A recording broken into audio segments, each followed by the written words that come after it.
Happy Friday, everyone. Welcome, welcome, welcome. We're super excited to be back. It's been a while, but we're back for episode number 7 of the podcast of Surprise. Today, I am super excited to be joined by my co-host, the last Aziz, apparently the last of his kind, and also Michal in a bottle. And I'm Kyle of Burgerberg today. And we were going to be covering The Last Wish. But before we get into everything, I want to introduce my co-host. What's going on, Michal? Not too much. Glad to be here. It's really cool that we're like almost done with this book. Yeah. There's only... It's like we've been doing this for months. Yeah. We only got one more after this, and then that's it for The Last Wish, right? Yeah. Right. Sort of destiny time. Ooh. Oh, yeah. It's our destiny. What's going on with you, Aziz? Not much. Yep. I am indeed the last Aziz. There can be only one. So I've got work to do because there's actually quite a few others out there. So, but we'll talk about that some other time because that could be incriminating. I'll use my last wish to erase all evidence. Yeah. So we got the last wish, and then we got the voice of reason, correct? You got it. And then we're going to have to collect those and go through those, and that'll be an interesting discussion. Probably won't be as long as this one, for however long this goes today. But of course, if you're joining us, there's 2 versions of the podcast. Most of you that are here already know that, but for those of you that are joining us, we have a live version of the podcast, which we do on Fridays once a month, and sometimes more when we have bonus podcasts, and also a downloadable version of the podcast, which you can find on Anchor. That's our sponsor's homepage. You can find the link to that in the description of the video. There's links to iTunes, Spotify, and all of that good stuff. So you can find the links to all of our awesome episodes. I believe our Edge of the World episode just dropped yesterday. So Aziz, of course, is the master wizard editor for all of that, for the audio stuff. So thank you for that, Aziz, and all your hard work for that. And yeah, 7 episodes. I think we're almost at 10 though on the downloadable version. So we might have to do a little bit of a giveaway celebration type thing once we reach that landmark, because we've managed to survive. Aziz with 600,000 episodes in the history of Westeros is like, yeah, 10 episodes sounds like celebrating. So yeah. a big thank you to Aziz for that. Really appreciate that. Oh, thanks, guys. Yeah. And we also want to give a big clap and thank you to all of our supporters who have hit the support button on Anchor. Aziz, do you have the list ready for us for the people that are supporting the podcast? Definitely. We got Mara Lee, we got Andrew G, we got Ryan B, we got Sam D, we got James G, we got Anonymous ×1, and I believe we had a channel supporter join on the YouTube side, Aegon the Sixth last time, so I want to make sure he gets mentioned too. But yeah, channel appreciate membership members, that. yeah, there have been a few. Yeah. Cool. So I don't have that list, but we appreciate all the support, whether it's financial, whether you hit the like button, all that. It really does matter. Leaving a review on iTunes or commenting. It does make a big difference in picking us up on algorithms. And as a new show, we could really use that. So we appreciate it very much. And like Aziz said, whether you hit that support button, whether you download the pod, whether you leave a review, whether you like this video or comment, all of that is relevant. Of course, Fandom Media, you can like this video and subscribe to Fandom Media channel, but you could also find Aziz and Michal's social media and all that stuff in the description of the video. So without further ado, Michal, shall we start off with a quote? Oh, yeah. I don't know whether there's such a force in nature that could fulfill such a wish, but if there is, then you've condemned yourself. Condemned yourself to me. Geralt the Witcher and his best buddy Dandelion are battling a terrifying monster in the opening sequence. A catfish of enormous size on their fishing line. It's clear the companions are, as is often the case, hungry. While Geralt is warning him he's holding on too tight, the poet is going on and on about how they'll cook it and how impressively large it is. Later, Dandelion refers to it as a son of a catfish, so we can assume he's taken a great interest in his fish's ancestry as well as its various edible parts. But just as you shouldn't count your chickens before they've hatched, one shouldn't count their catfish until they're reeled in. Indeed, the fishing line does snap, and they're unable to reel the creature in for further inspection of its heritage. They argue briefly over fishing technique. As is often the case, Dandelion's anger is gone in seconds as something else grabs his attention while they're pulling in their other lines. Ha! Look what I found! Geralt approached, curious.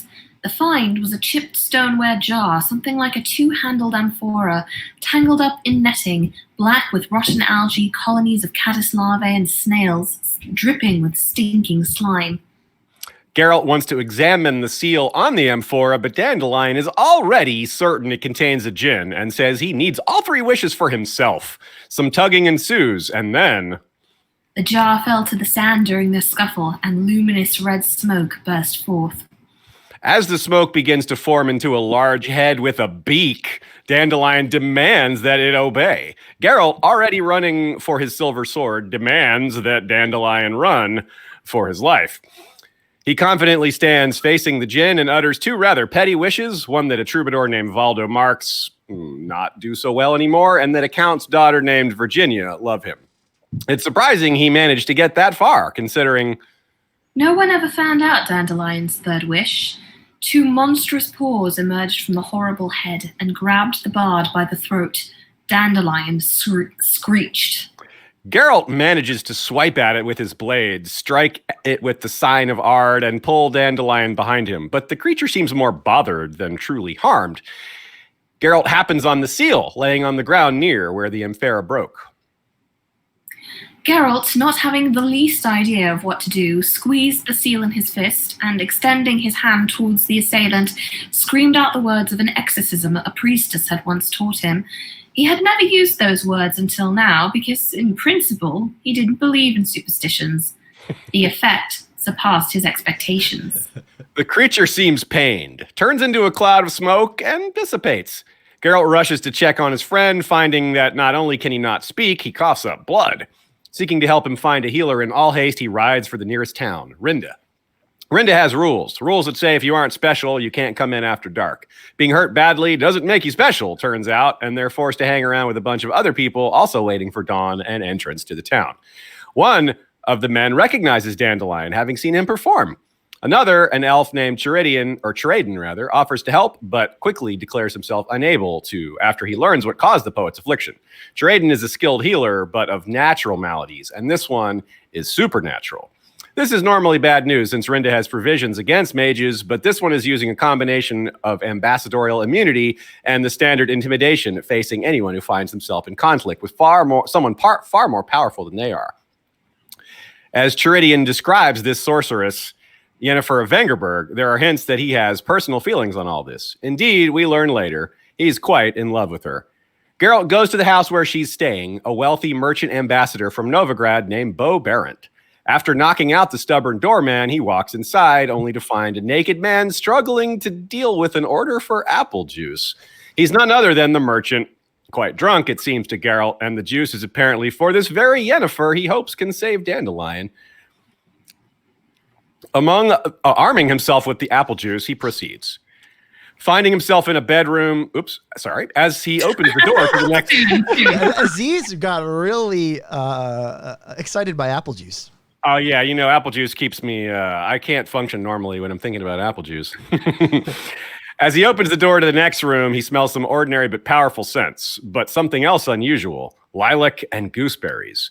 The smell grows stronger as he approaches a winding staircase at the end of the room filled with the remains of a feast and discarded expensive clothing. Finding himself in a bedroom, Geralt clears his throat to announce his presence. This is a large, scarred, white-haired man with extremely unusual eyes. Most women finding this man in their bedroom out of nowhere would at least be startled a bit, if not downright frightened and or quite angry. Yennefer's priority, however, remains the apple juice. Geralt is still saving Dandelion, so he tells her he needs help. After some magical and verbal banter, she says she's heard of him, but never met a Witcher in person. She agrees to hear him out, but only because of the apple juice, and only after she's had a bath. It's fairly clear she runs this house and gets what she wants. She'll save Dandelion, but she gets to ask all the Witcher lore questions she wants in exchange for a start, as well as at least one more condition. Make use of the opportunity to have a bath yourself. I can not only guess the age and breed of your horse, but also its color by the smell. Bath time and story time and question time are efficiently combined into one, with Yennefer using an invisibility spell to bathe modestly in the same room with him while he sits on a bench. He tells of amphora as the soap forms an outline on her body, distracting him. She's surprised to hear of the djinn in the bottle, though Geralt argues it's no djinn, but a form of crimson mist. Yennefer also asks how he defeated the creature, and he tells her he used an incantation. Strangely, she laughs when told what it was and warns him not to use it in other temples. Geralt goes from speaking to a sudsy sorceress to helping her dress, all the while enjoying the process, while the smell of lilac and gooseberries becomes even more of an association.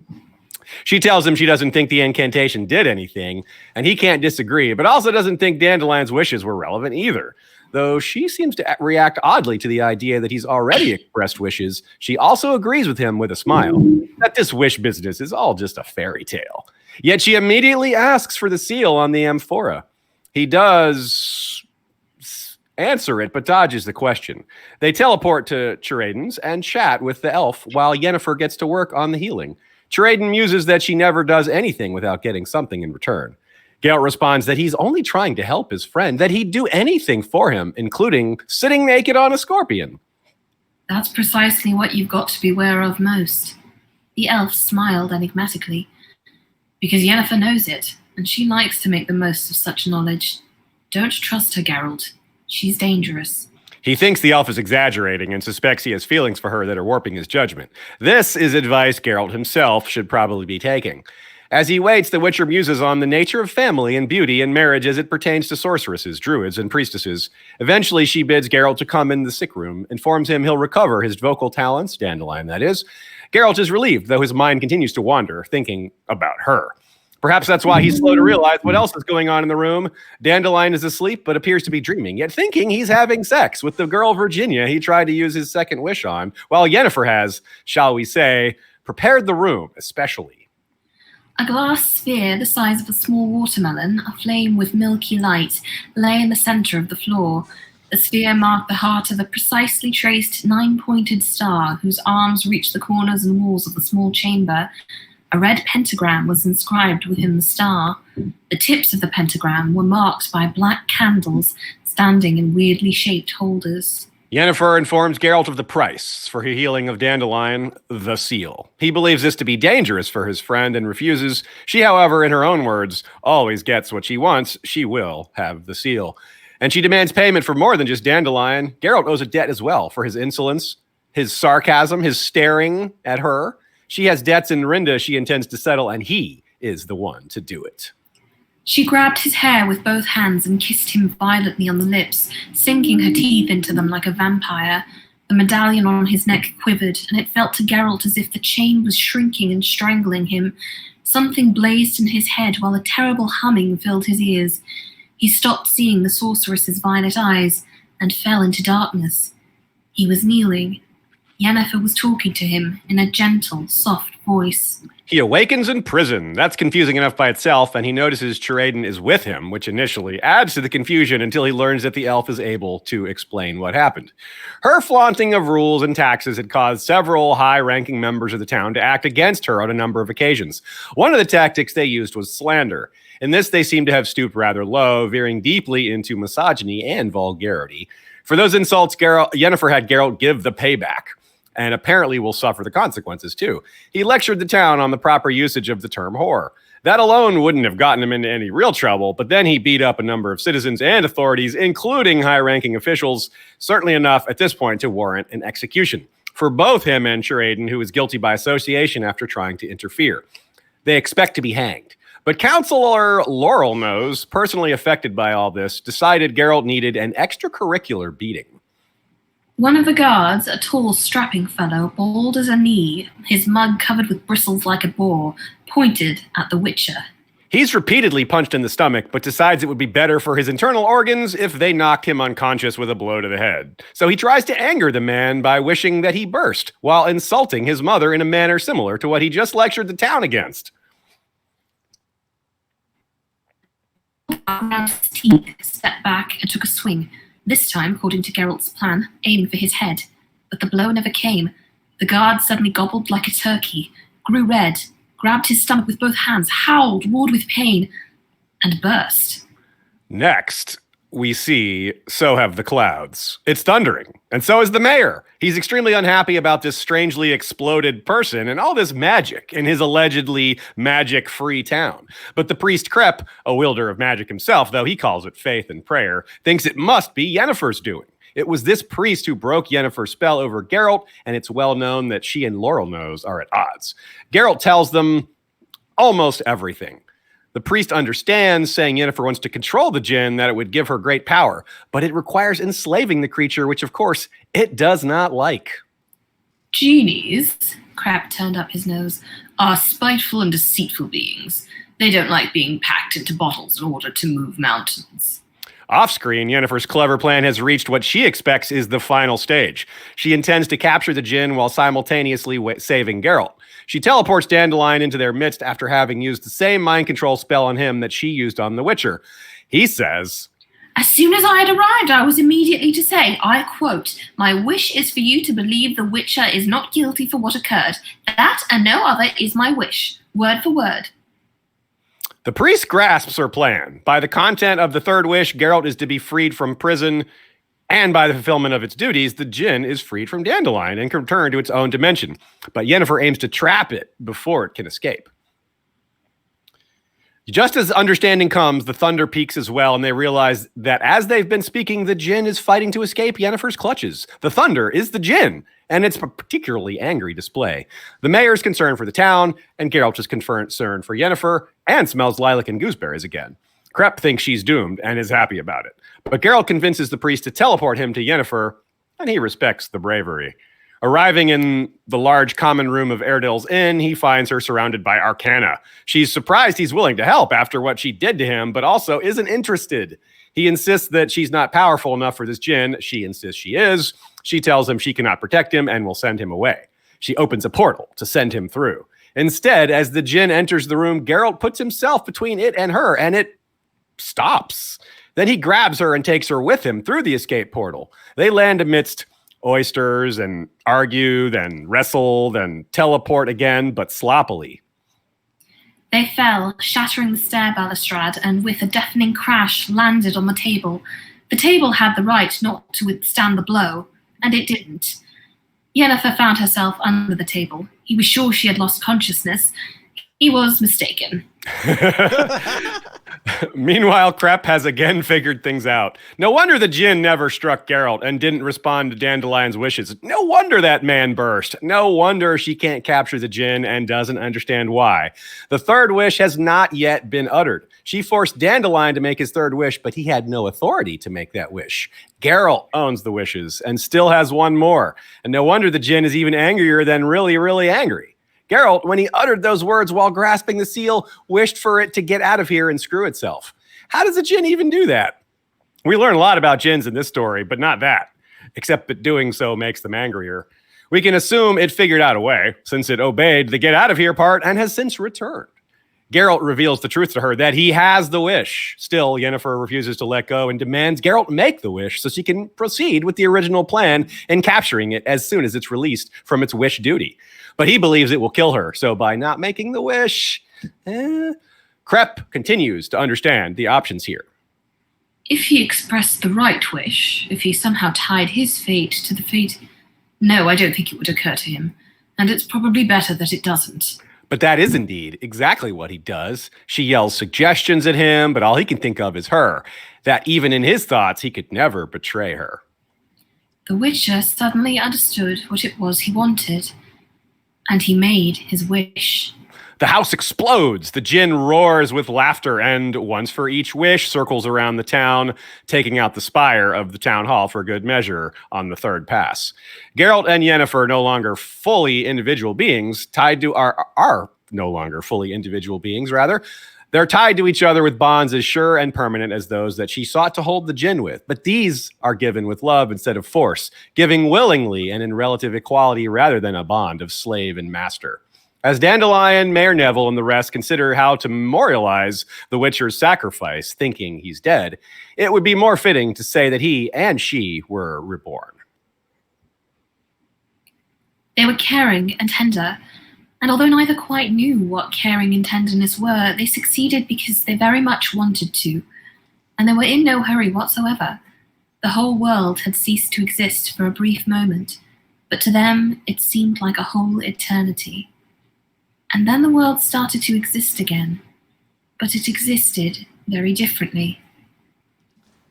So, so wow.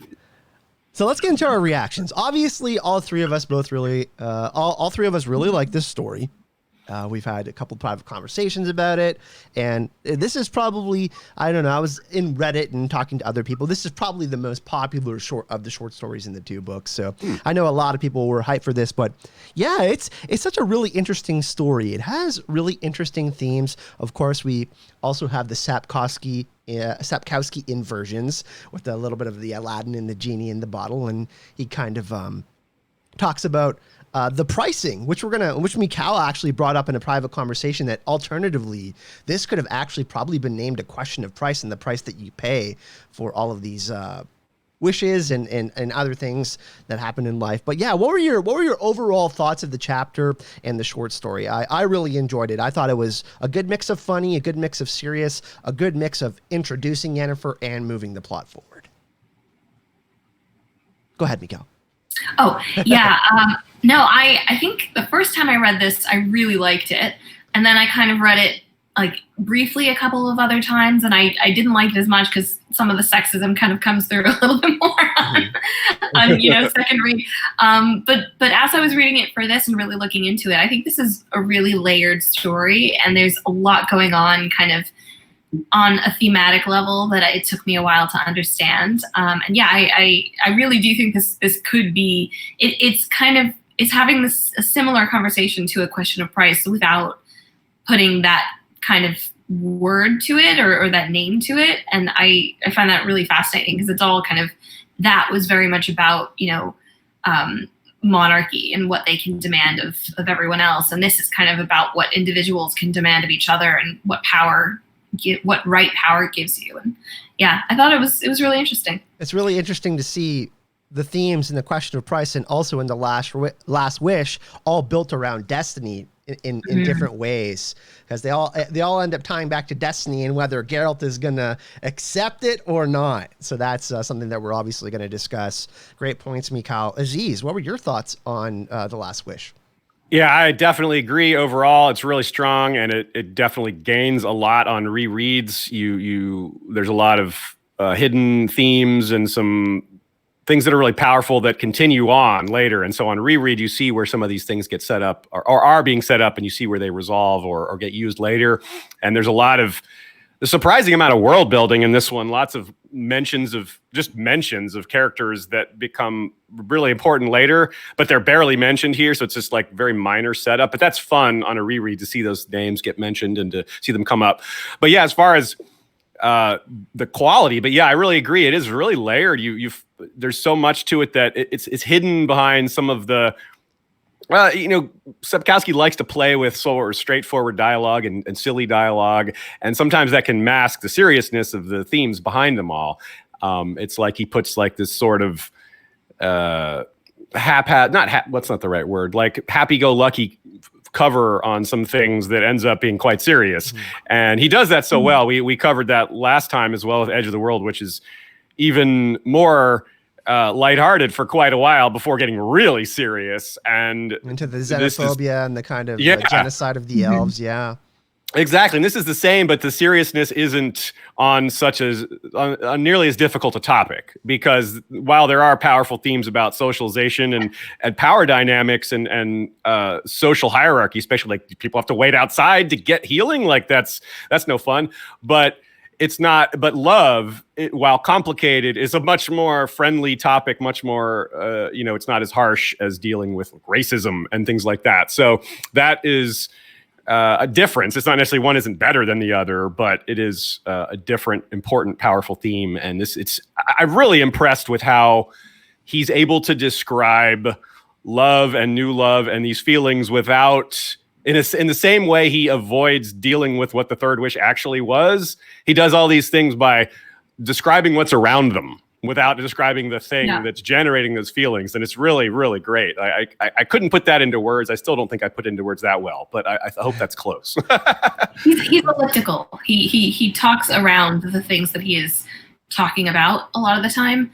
And he tricks you because sometimes he just comes out and straight up says things. Like we had that whole monologue about about like sorceresses and whatever.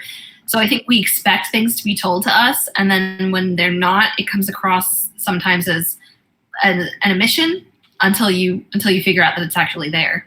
Well, yeah. Well, one thing that you wrote, and a really nice section in our script here, in our notes, one thing that was really interesting is the transactionality of what's going on. And we're going to talk about consent and all of that. But what's really interesting is, Geralt's trying to get something, right? He's trying to save his friend. And then Yennefer finds an opportunity. Then they're both in this conflict, and they have to make sacrifice in order to resolve the conflict. And it's really cool to see, because they're like, Yennefer is a very strong-headed person, right?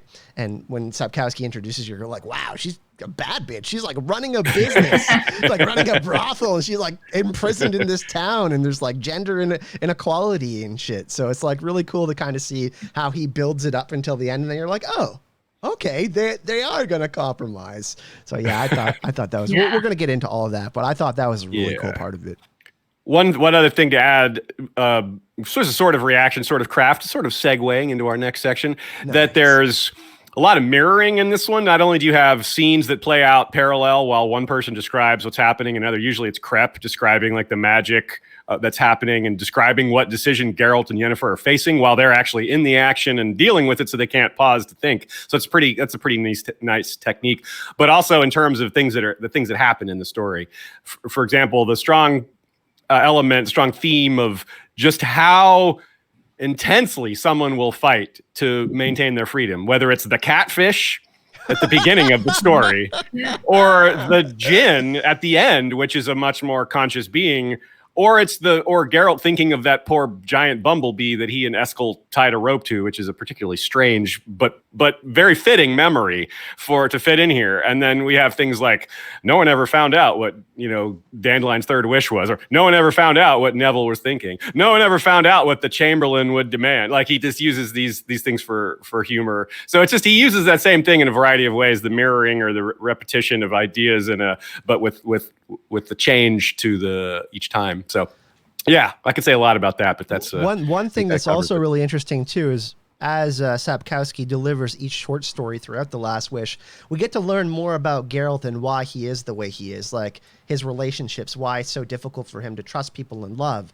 And then we see a little bit of this, like we start to see some changes now. And then throughout, when we get into Sword of Destiny, we kind of get Yennefer's story. We get a little bit more of her, and then, we get to find out more about that. So it's really interesting because love is such a big theme in this. And Michal read that beautiful quote, that they found peace for a moment. It kind of just highlights how difficult their lives have been. Yennefer, being this sorceress and having to deal with all she has in her history, and Geralt, of course, having to deal with the trial of the grasses and being a Witcher and all of this discrimination. We've talked about discrimination for multiple different characters, but for them to be dealing with it together and have to come to compromise on that is, for two such strongly willed characters, is a big deal. Yeah, well said. And just on kind of like a writing note also, two things that I think are really interesting. One is the incredibly dynamic way that the portal hopping scene is written, because you can really visualize that. Like, that's not a problem to see in your head, and it's very cinematic, and just plays really well off the page and is very funny.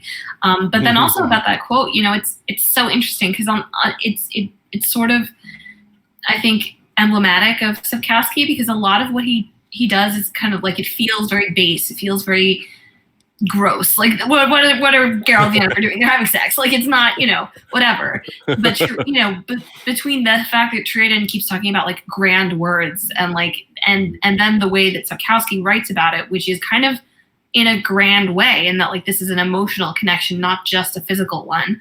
I think it's really that finding the sublime in the ordinary and the base is something that I think Sapkowski is really interested in and really good at throughout.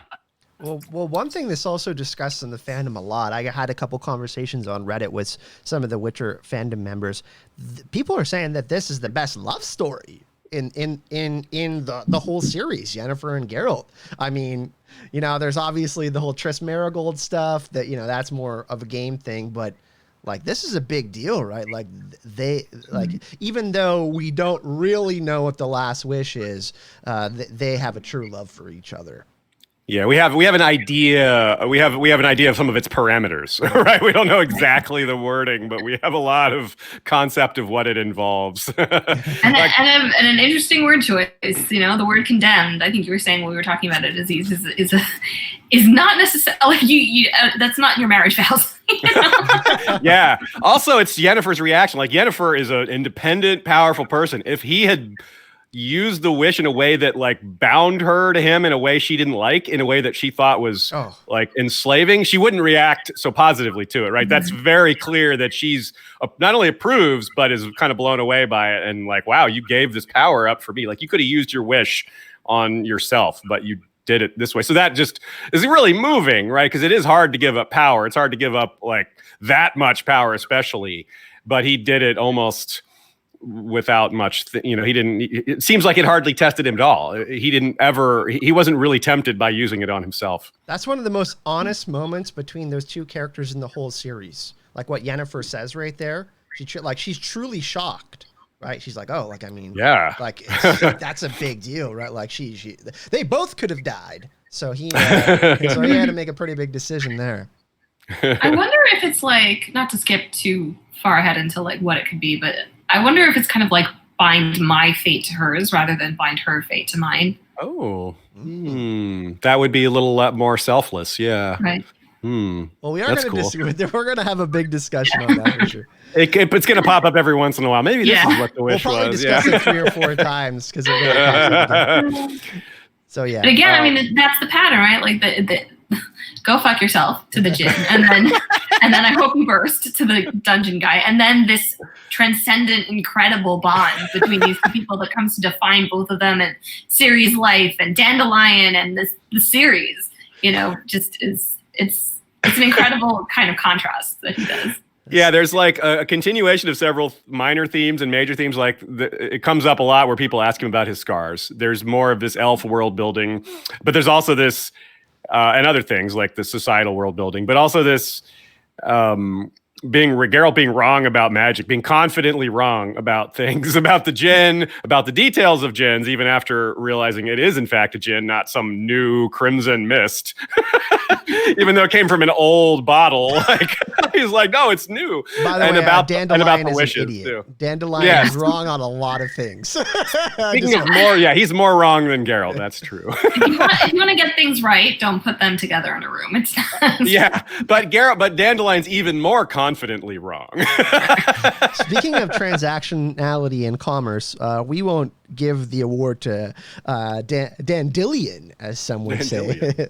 But Michal, do you want to talk a little bit about the question of price, the transactionality and commerce, and some of the stuff that you have? Really wicked section here. Yeah, sure, absolutely. So we're getting into the themes part of this. So I want to, I guess, start by saying, like, when you think about, I believe, and there are people who know this way better than I do, but Sapkowski has a background in economics. And when you think about the stories that reference that, it's this. I mean, it's a question of price. It's Eternal Flame from Sword of Destiny. It comes up a couple of times in the main novels. So it's really surprising to me to find this here. But I think the whole story, it revolves around the ideas of desires fulfilled and giving and taking, and how those interact. It's posed initially in the form of a wish. And the idea of wanting something important that's important enough to land in the title of the whole story collection. Like this book is called The Last Wish for a reason. This is, a very important idea. But Sapkowski challenges the idea that wishes are free. There's always a question of price, I think. Mm-hmm. The magic lamp comes at the cost of the escaped catfish. Geralt pays unknowingly for the djinn's wishes with Dandelion's help, although that's partly Dandelion's fault also. Yennefer charges Geralt to pay her own debts in exchange for helping Dandelion. Unanswered debt in this story. Everything is priced very carefully, and sometimes it comes at a very high price. Michal, do you we want can to see start this out that through the whole story. Like, you want to start out that last segment for just the past like 15 seconds you've cut out. So we'll just. Oh, sure. Yeah. I saw you guys refresh. Sorry. There's always a question of price. The magic lamp comes at the cost of the escaped catfish. Geralt pays for the Djinn's wishes with Dandelion's health. Yennefer charges Geralt to pay her own undignified debts in exchange for helping Dandelion. There's no such thing as an unanswered debt in this story. Everything is priced extremely carefully, and sometimes it comes at a very high cost. We can see this through the whole story. It's a really funny moment when Geralt breaks into Barrett's house and, wallops the doorman with the sack of coins, but that's also literally a monetary transaction. Money opens all doors. The reason Yennefer is in Rind, and I think it's notable that she's staying at a merchant, is because the mayor wants the wizards to pay taxes on their own magic, and they're refusing to do that. So they're at an impasse about commerce. Yennefer also agrees to listen to Geralt because their interaction begins with an offer. He gives her the apple juice. Probably deeper down, she's also like, opportunity. That's my favorite scene, by the way. I love that scene. Yeah, it's great. And the idea that everything coming at a price really quickly escalates into a very high stakes and very unequal kind of transaction. Yennefer doesn't just want fair pay in exchange for services rendered, because that's what Geralt offers her. He's like, I'll give you what you want. Yeah. And then she views Geralt as owing her way more than that, as owing her so deeply that it's a fair exchange for her to strip him of his agency and really almost cost him his life. She says, I'm going to read this, I knew what form of payment I demand from you. My accounts in Rind could be settled by anyone, including Sheriadan.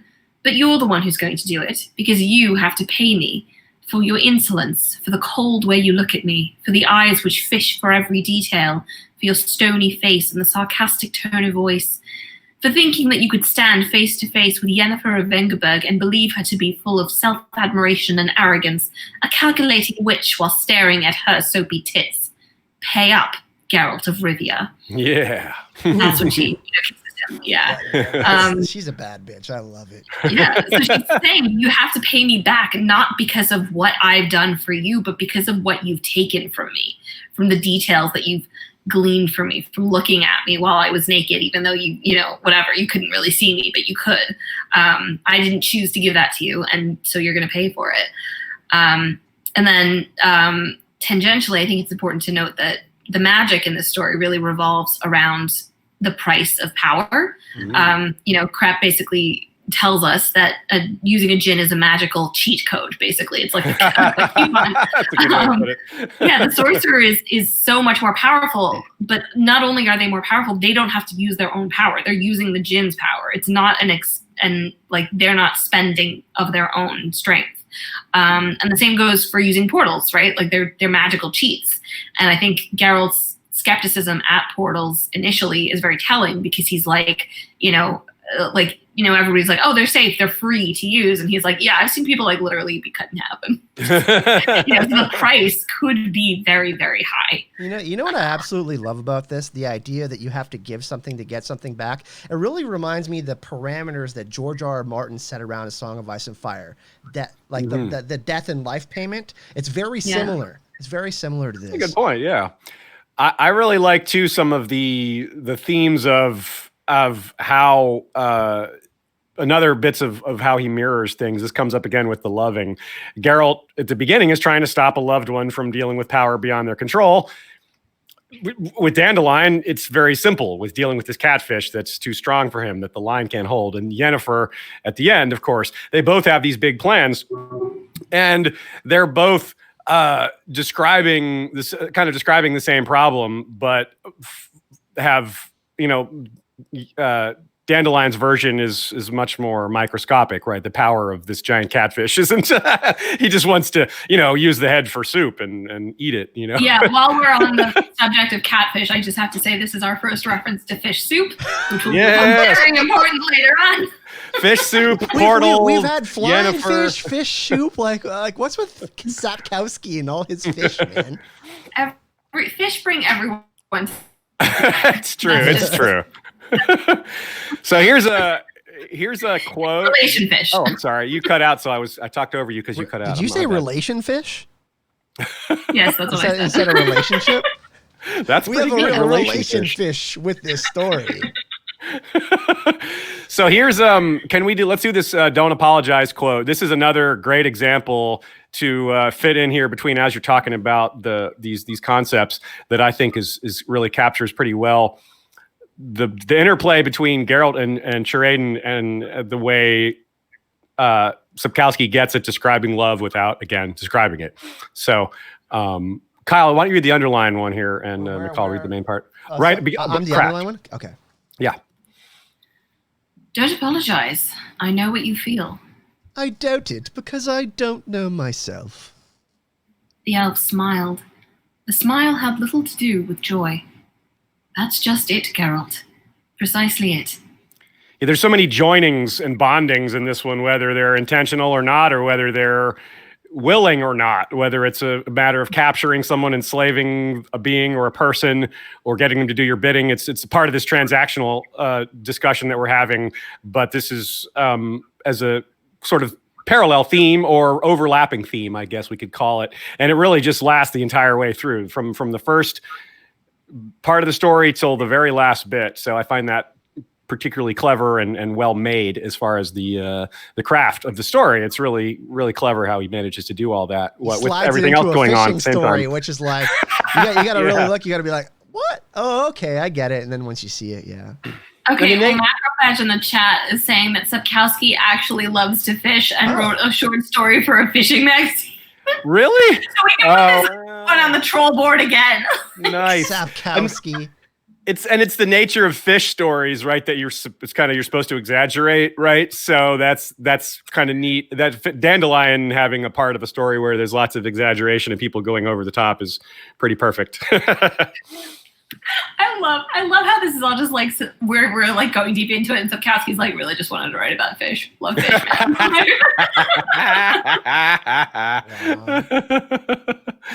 The fish are the point. Yeah, Dandelion keeps on bringing up the idea of doing fish head soup. It's just really odd.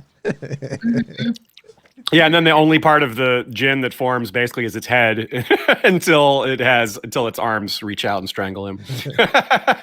Smoke monster. We will get into a little bit more into djinn etymology and stuff after. That should be fun, but we'll get back into some themes.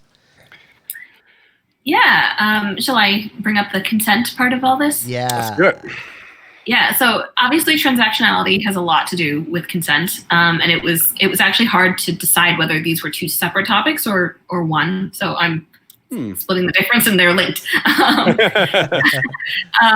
So transactions can't be considered fair unless they're entered into with the consent of both parties, right? Like that's how commerce is supposed to work. But djinn, the major magical element of the story and the kind of avatar of fulfilling desires, fundamentally lack consent, which gives us really all the information we need to understand why the genie in the bottle is so pissed off. And it's really emphasized with Geralt's first wish, like telling it to go fuck itself and it has to do that. Like, it's really funny and it's played really funny. But if you think about it for too long, it gets really uncomfortable. Yeah, because like literally, like how would you do that? It sounds uncomfortable. Well, also it's an actual transaction that the djinn has no say in. Yeah, that's a good point. No, yes. It's really interesting because the westernized version of the genie in the bottle is always portrayed as some sort of like good thing, like you're getting wishes. And then if we see it throughout history, it's like the djinn and the devil spirit are seen as kind of mostly the same thing. So making a deal with the devil is not necessarily a good thing because it requires a sacrifice. Right. You think you're getting what you want, but you probably aren't. The devil is trying to con you, whereas the djinn is like, let me go, you jerk. Like, I will get my revenge on you for capturing me. Yeah. Also, if anyone is interested in some good books about djinn, the Bartimaeus trilogy by Jonathan Stroud is kind of middle grade to young adult, very British. The main character is probably one of the nastiest like kids in fiction I've ever read. He's the main character, but it's half narrated by Bartimaeus, who is a djinn, and he's a really great character. And shameless plug, I'm starting a bestiary Witcher series on the djinn. Is going to be my very first episode. It's going to be this weekend or either Monday. So in the next few days, I'm going to have a fun video on that and starting a weekly series on that. So very good. Be checking that out. You made a great point there, Michal. I didn't really make that connection of forcing the djinn into a sex act, even though it's an accident, as a parallel to the discussions of like sex work and things like that in this episode or in this story. That's really good. Yeah.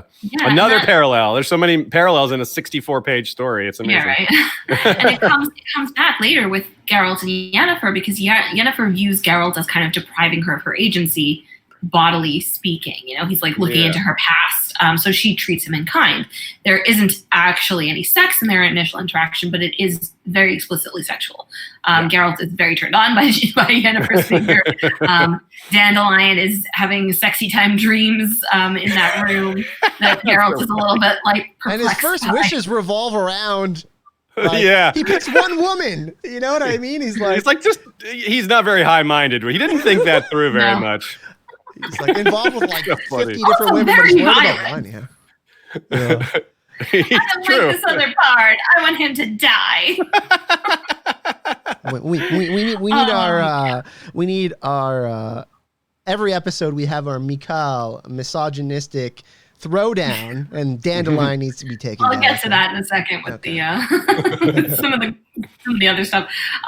But basically what Yennefer decides to do is treat Geralt as her own wish-fulfilling being without agency, her own djinn. And she straight up tells him that she could force him to lick her if she wanted to. She kind of initiates the spell with a very violent kiss. But what she does instead is she unleashes him on the people who have sexually insulted her, who have called her a whore, and have cast aspersions on a lady's honor, and kind of treated her as less than, I think, the businesswoman that she sees herself as. Well, we see Geralt spanking Laurel Nose in the street. All right, you made that sexual. I will stay neutral. Okay. I don't know. I kind of saw it as kind of like kinky. That's pretty good. Yeah, the idea of forcing Geralt to be an enforcer, I like that. It's interesting too. There's another layer to that I think is important to raise the issue of, is given the implicit misogyny behind these insults of calling women whore just because you want to, just for no reason other than you want to bring them down, you want to insult them or lower their reputation in the eyes of others. So that's obviously she pushes back against that. But it's meaningful that she has a man do that, because if you have a society that is misogynistic, where all the very patriarchal, men don't listen to women. So even powerful women. So having the man be the messenger, this intimidating, in his role under her suggestion, he's kind of a thug. So having this brute deliver the message is very much in line with how these men are used to being communicated with. They're like, they don't listen to women. So he's just like, well, you're going to listen to this man through me one way or another. This is kind of the perfect storm, actually. Because Geralt is a witcher. Yeah, and he's standing in the middle of this town square, like this intimidating, like bearing, and his loud voice, and people are like, "Whoa, who's this guy talking? Let's listen to him." And if Yennefer's up there, people are gonna be like, "Oh, get out of here, sorceress! We don't trust you, witch."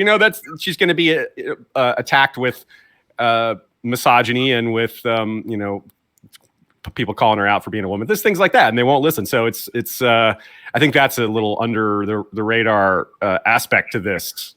She even points out that she almost indicates that it has to be a man to do these things. It's funny that it happens to Geralt, because Geralt is also judged like this in multiple different places. Like this has happened to him before, right? So it's an understanding thing too. Like Geralt is under her spell and stuff, but this has happened to Geralt. So this is partially why Yennefer and Geralt are able to understand each other a little bit better than other people, because they have both went through the same things. Yeah. Yeah. So another theme, I guess, we could talk about here is inequality. That's something we've talked about a little bit, but let's get deeper into it. There's who wrote these really good notes here about sex and excess? Oh, that was mine. Yeah, That's definitely Michal. Yeah. Well, so I think obviously this story is kind of like dripping in sex. And what I find really fascinating, especially as it plays into transactionality, is that it's almost always tied to excess and to riches and to all these things. Like Baranth's dining room is it's like sex all over the place, with like peach pits on the table and a turkey leg and an empty wine goblet and Yennefer's shoe on the table, and everything is kind of dripping. And then the bed obviously has like naked fawns all over the place. Oysters in her cleavage. It's like yeah, exactly. So then we get to that other banquet, and it's like and they're grappling, they're physically fighting. Which is, as everyone knows, a couple of steps away from having sex in stories. But also amongst socialites. Right, yeah. And so they're just coming in. And, I think, like, it's really telling that all of these things are, I guess, the kind of the standard view of the way both of them sort of view sex. Like, to go back to the show for a second, Geralt actually does solicit a sex worker in one of the earlier episodes, I think. Yeah. And she's asking about his scars. Right, exactly. Yeah. And I think that's part of, and Yennefer obviously is like sleeping with a merchant in exchange for being able to stay in the town. And I love that when they do end up having sex in the end and like having actually an equal exchange, again, using grad words for something. But they do it in a destroyed house, in a wrecked house. It's an equal transaction. There's no, like, everything's dirty and broken and not worth anything, even if it is insured. And I love that it all kind of strips away, and what ends up being the true wish and the true transaction in a sexual way is something between just two people. And they almost died, have been through all this trauma. Right. And it's kind of an interesting concept. They're in a destroyed house. The world is kind of destroyed and different for them because they don't get. We're talking about inequality here. They don't get treated as nicely as regular human people. So for them to have that embrace in this destroyed house is kind of like also this mirroring of the world where all of this crazy stuff is going on. Mm. Yeah. That's a really good take, y'all. The whole because they're being reborn sort of as new people, and because as that one quote says, they knew that the world would be different for them from now on, and so that is really poignant to have that start in amidst wreckage, like they're rebuilt, like phoenixes. Yeah. Phoeni? What's the plural? I think it's just Phoenix. Yeah, I think it's many phoenixes. Rekindled Phoenix. So Phoenix could be multiple. Yeah. So there's certainly Geralt's dedication is a big thing here too. His dedication to Dandelion. I mean, he shows that he takes extreme responsibility for anything he thinks he has responsibility for. He doesn't shirk, and he's also very loyal to his very few loved ones. And with fighting for Dandelion's life, doing just about anything it takes. He says, I would sit on a scorpion for that guy, even though he's an idiot and pretty much did all this to himself.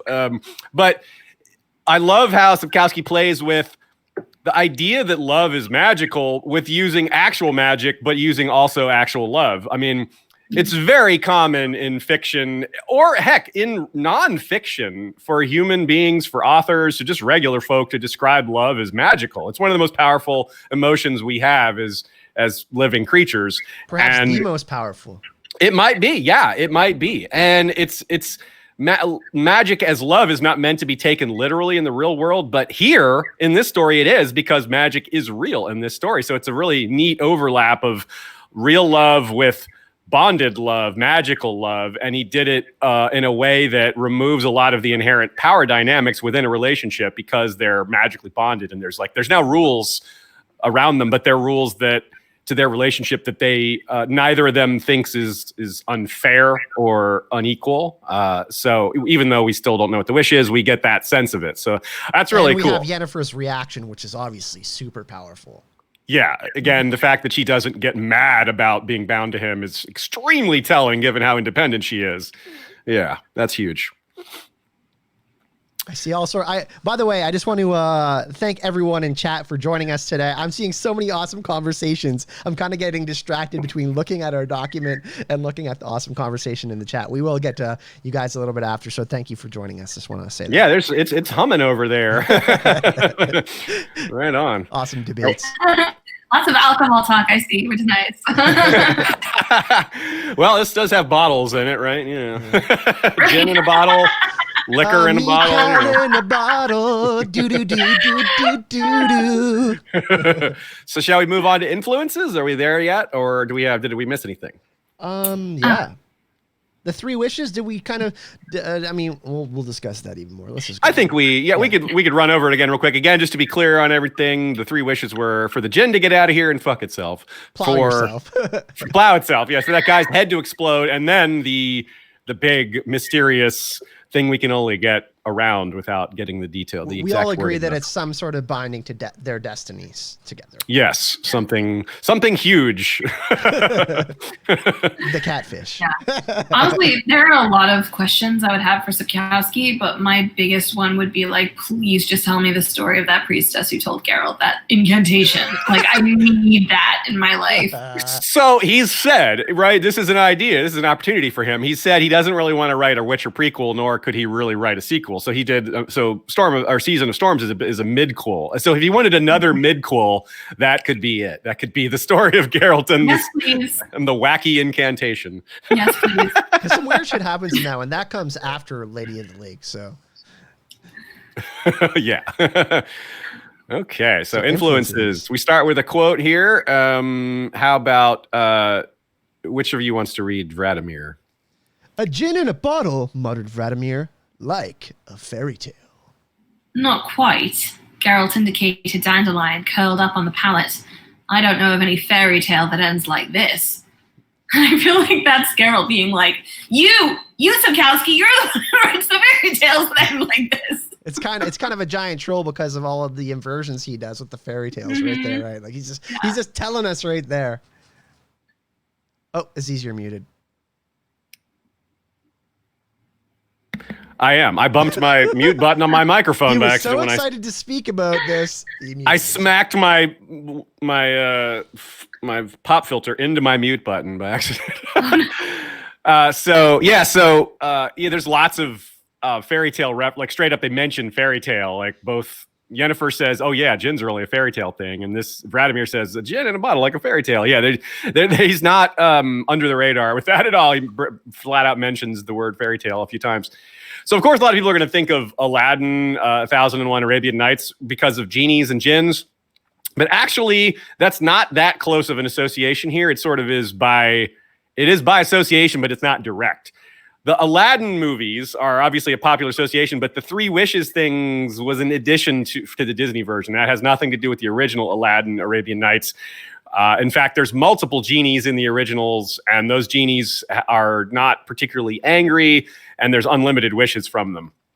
So there is obviously some crossover, but the original sources, the things that that this story and Aladdin have some common origin, or at least common similar origins. Aladdin isn't technically part of the original 1001 Arabian Nights, but it was added to it by a Syrian author later.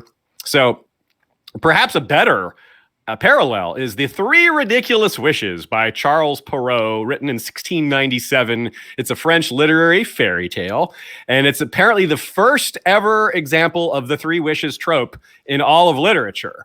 In this story, a woodcutter gets three wishes from Jupiter, who's the god of thunder, after he complains about his poor lot in life. He ponders with his wife. He's like, I better ask my wife, and we should think about very carefully what to wish for. And he accidentally wishes for a sausage. He just kind of casually says, man, I wish I had a sausage. And he gets the sausage, and she's like, you idiot. Why would you do that? Be careful. And he gets mad that she's insulting him and says, I wish this sausage was your nose. And here's a great quote. Fanchon had been pretty once, and to tell the truth, this ornament did not have a very pleasing effect. Go figure. Her sausage nose was not appealing. Pinocchio? Yeah, sausage Pinocchio, yeah. What? Pinocchio fairy tale? What? So he realizes, oops, he's been an idiot. He's like his wife said. So he uses the third wish to make things normal again. So there's some very strong parallels here. Of course, the god of thunder versus an air spirit, right? That's the wishes originate from a similarly powerful wind being. We have wine is really important in this because he's drinking, when he drinks the wine is when he gets stupid and wishes he had a sausage to go with his wine. So that's kind of the wine versus the apple juice sort of thing. There's a fight/argument over the use of the wishes. Then there's the wasting of the first two wishes and then using the third wish to fix a problem. And there's accidentally using a wish, like Geralt accidentally uses a wish to burst that guy, which is similar to I wish I had a sausage. The woodcutter and his wife make up. So he could have easily just used the last wish on himself and just left his sausage-nosed wife behind. Excuse me. But he doesn't. He ends up, being an honorable guy and sticks with his wife, and they stay together. So the woodcutter and his wife remain together forever, and that's also sort of similar. He remains with her, and they have a happily ever after sort of, maybe. Well, we don't know. The story ends there. So you can see very strong. Witch stories. I feel like it got a lot darker in the subsequent developments. Yeah, I think so. This one isn't. This one has a happy ending. I mean, basically, it ends the way it started. Like everything is back to normal at the beginning. It's kind of like, which is part of the lesson, like the lesson of power and the lesson of like using, like having all this power. It's really easy to screw up or to cause harm. Maybe it's better not to have this kind of power. I don't know. It's a whole nother discussion. Let's not get too deep into that. But just to say, like, I think it's an interesting idea in stories that like the best use of power is kind of maintaining either the status quo or improving things on very small levels. Yeah, protecting what their relationship right. Apparently is one of the most important things there, and that's ultimately what he decided had to be saved rather than getting new things to replace that most important fundamental part of their life. Yeah. So that's pretty cool.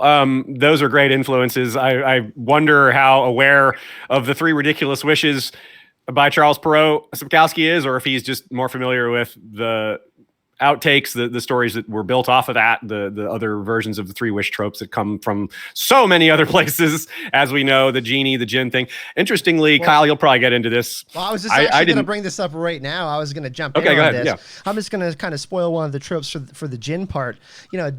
We talked a little bit about kind of making a deal with the devil, and most djinns are seen as benevolent. However, the djinns that are benevolent are there for some djinn, nevertheless are benevolent towards humans, teaching humans a moral lesson. And I kind of think this is what happens in the last wish.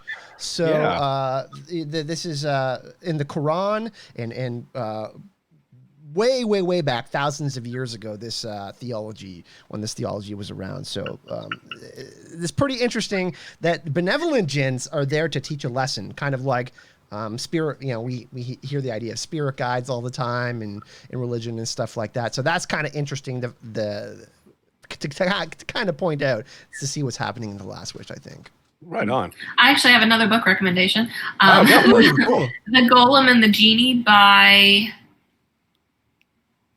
someone.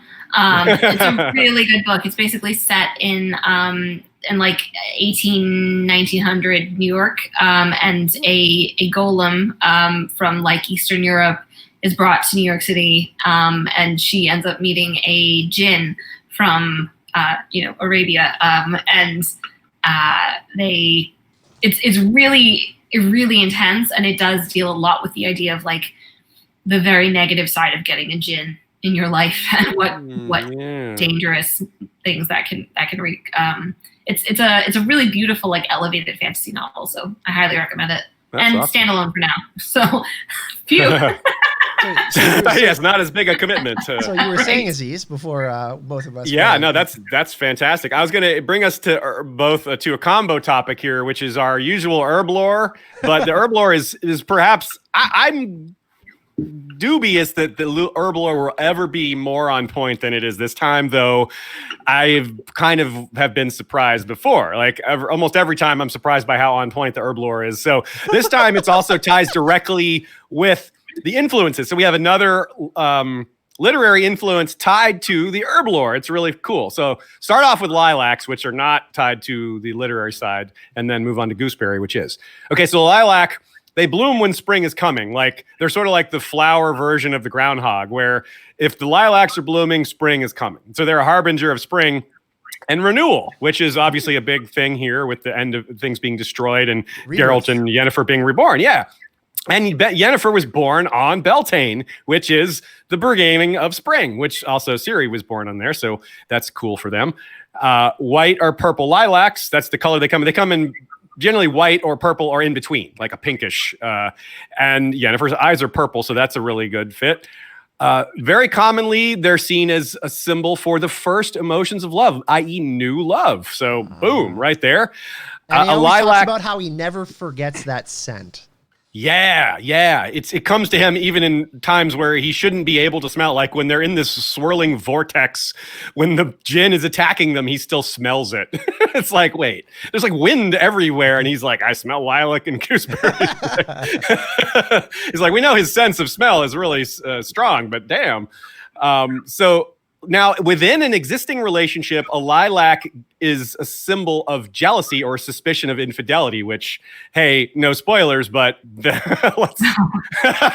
there is some jealousy in this relationship later. Totally irrelevant to this. Yeah, who knows? Yeah. Also, it's a funeral flower in both Christianity and ancient Roman belief, that's an odd crossover, but not too odd. Also, it has a heavy association with innocence, which, she's not innocent and even a little. But Geralt thinks she is for a while there. He downplays like, oh, surely she's not that bad, when Tyraiden's like, she's going to want something from you. He's like, you're exaggerating. So he's thinking of her as a lot more innocent, but nope. So gooseberries. Now, gooseberries are associated with, wait for it, anticipation. Gotcha. Wow. Nice. I couldn't not do that, right? So it was difficult to research the plant gooseberry because there's a play called Gooseberries by Anton Chekhov, as in Chekhov's gun, same guy. And of course, the odds that Sapkowski isn't aware of Anton Chekhov are ridiculously tiny. So a central theme in the story Gooseberries is social inequality. And it's how power can make you detached from the suffering of common folk. Luxury leads to contentment. Wealth and power put you out of touch, things like that. It makes you blind to suffering. It makes you just inwardly focused on luxury, things like that. So we see that with all the excess in the high society and all that. That comes up in a number of ways. Macro points out in chat, Aziz, in Poland, lilacs are flowers moneyless kids bring for their moms on Mother's Day. Oh, that's cool.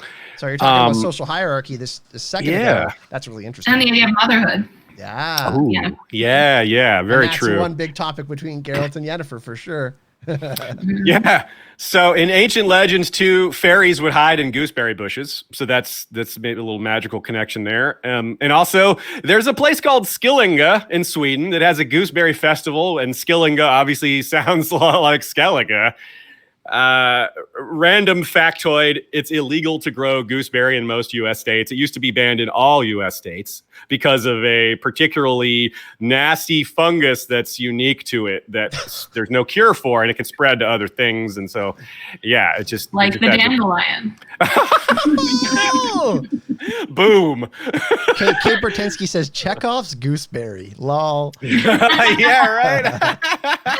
So I swear one day we're going to find out Sapkowski has some giant secret hidden garden vault filled with like his own hybrid plants that no one else has ever seen. But he's going to someday, like hopefully a long time from now, when he eventually passes, hopefully he's like more than 100 years old when that happens. And by the way, everyone in chat is going to horny jail. I don't know. Lilac and gooseberries are seemingly exciting everyone. Something in the air this week. This story. Everybody's going to horny jail. Bonk. Bonk, bonk. Cool. So I thought that was really fun. So as usual, the herb lore was really fun to research. Yeah, if you type gooseberries, you just get all that Anton Chekhov story. You really got it's just like endless analysis of that. He's like, one of the most famous writers from that era, even though he wasn't a professional writer. I didn't realize that. He just was really good at it. He teaches great moral lessons in his story. Not a dissimilar beginning to Sapkowski, right? Hey, great point. I didn't think of that. It's actually really obvious when you mention it, but it went over my head. Cool.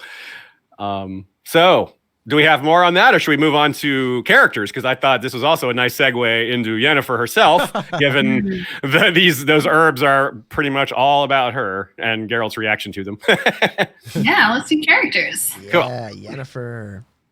So right. Kyle, do this first line, and Michal do the long one. Yeah. This fulfilling of wishes by genies is nonsense. After all, jinns, spirits of the lamp. Clearly nonsense, repeated Yennefer with a smile. Of course, it's an invention, a fairy tale devoid of any sense, like all the legends in which good spirits and fortune tellers fulfill wishes. Stories like that are made up by poor simpletons who can't even dream of fulfilling their wishes and desires themselves. I'm pleased you're not one of them, Geralt of Rivia. It makes you close to me. If I want something, I don't dream of it. I act, and I always get what I want. That lagged out. I read it really well. Go ahead. It'll probably be fine on the Audacity version because the lag is Okay. internet lag. But I'll message you to re-record it if necessary. I put a note. Okay. All This of is us so are like, annoying. and I put a note. It's all good. So yeah, Michal, you've got some great notes on that, a little bit of tie-in to the TV show and how well it kind of captured some of this. We usually don't talk the TV show too much, but it's fits so well here. Yeah, so I think it's really interesting that the backstory they give for Yennefer, I guess minor spoilers, is that she is sold by her father to Saya in order to go to Aretuza, and he pays 4 marks for her, which is less than the price of a pig, I believe. Yeah. And to me, that slots in perfectly with what Yennefer is kind of all about in the story. She began her life defined by that monetary value, and then that continued as, she was a sorceress. I think one of the more problematic things that Sapkowski writes about in this story is the idea that, the sorceresses are reprinted, are, adjusted to look pretty, and they're transformed into pseudo pretty girls for the esteem of their profession, because it would kind of lower their value. Otherwise, it would lower the value of witchery and sorcery. Sorceresses, because it would cheapen their mystique, basically. Even though he kind of makes a note that's like, nobody would actually say that they're pretty. We just kind of like respond to them as pretty, which is a whole interesting thing of itself. But Yennefer, has gotten to a point where she uses both her beauty and her magic to her own advantage. She goes to a place where her services can net a premium price because nobody else is doing magic there. And she can enrapture pretty much any man that she feels like. But the fact is she still doesn't have everything she wants. There's a gap in her life that can't be filled by either aesthetics or physicality or power. It really isn't until she meets Geralt, and they do connect on a non-contractual level. They connect as people, and they give to each other willingly, generously, that she can begin to be free of some of what is basically a capitalist definition of her entire existence. I also just wanted to note, because I'm weird and like historical clothing, that Sapkowski writes that when Yennefer's getting dressed, that she doesn't bother with the whalebone nonsense that other women had to, because she didn't need it, because her figure is so beautiful she doesn't need to wear a corset. Obviously, in reality, most women wore corsets because it was basic underwear. So it would sort of be like saying, like, oh, she wasn't wearing a bra. Like, yeah, you can get away with wearing a bra. Not everyone wears a bra, but it's a pretty basic article of clothing to wear. And it's kind of ironic to me that both Geralt and Sapkowski attribute corsets exclusively to the aesthetic, and just like it's only there to like create a figure that would not be there. It would be an illusion, right? When that's actually what Yennefer's doing. She's illusioned herself to be naked and invisible while she's naked, and and her whole appearance, obviously, as I said, is an illusion. So, yeah. She understands there's a lot of value. It's not just personal to her, but she understands that there's value in that. Like, right? And so does, because society recognizes there's value in that, and she's not blind to that. Nor are most people, I suppose. Even if people have different ideas of how much value there is there, it's still universally agreed upon.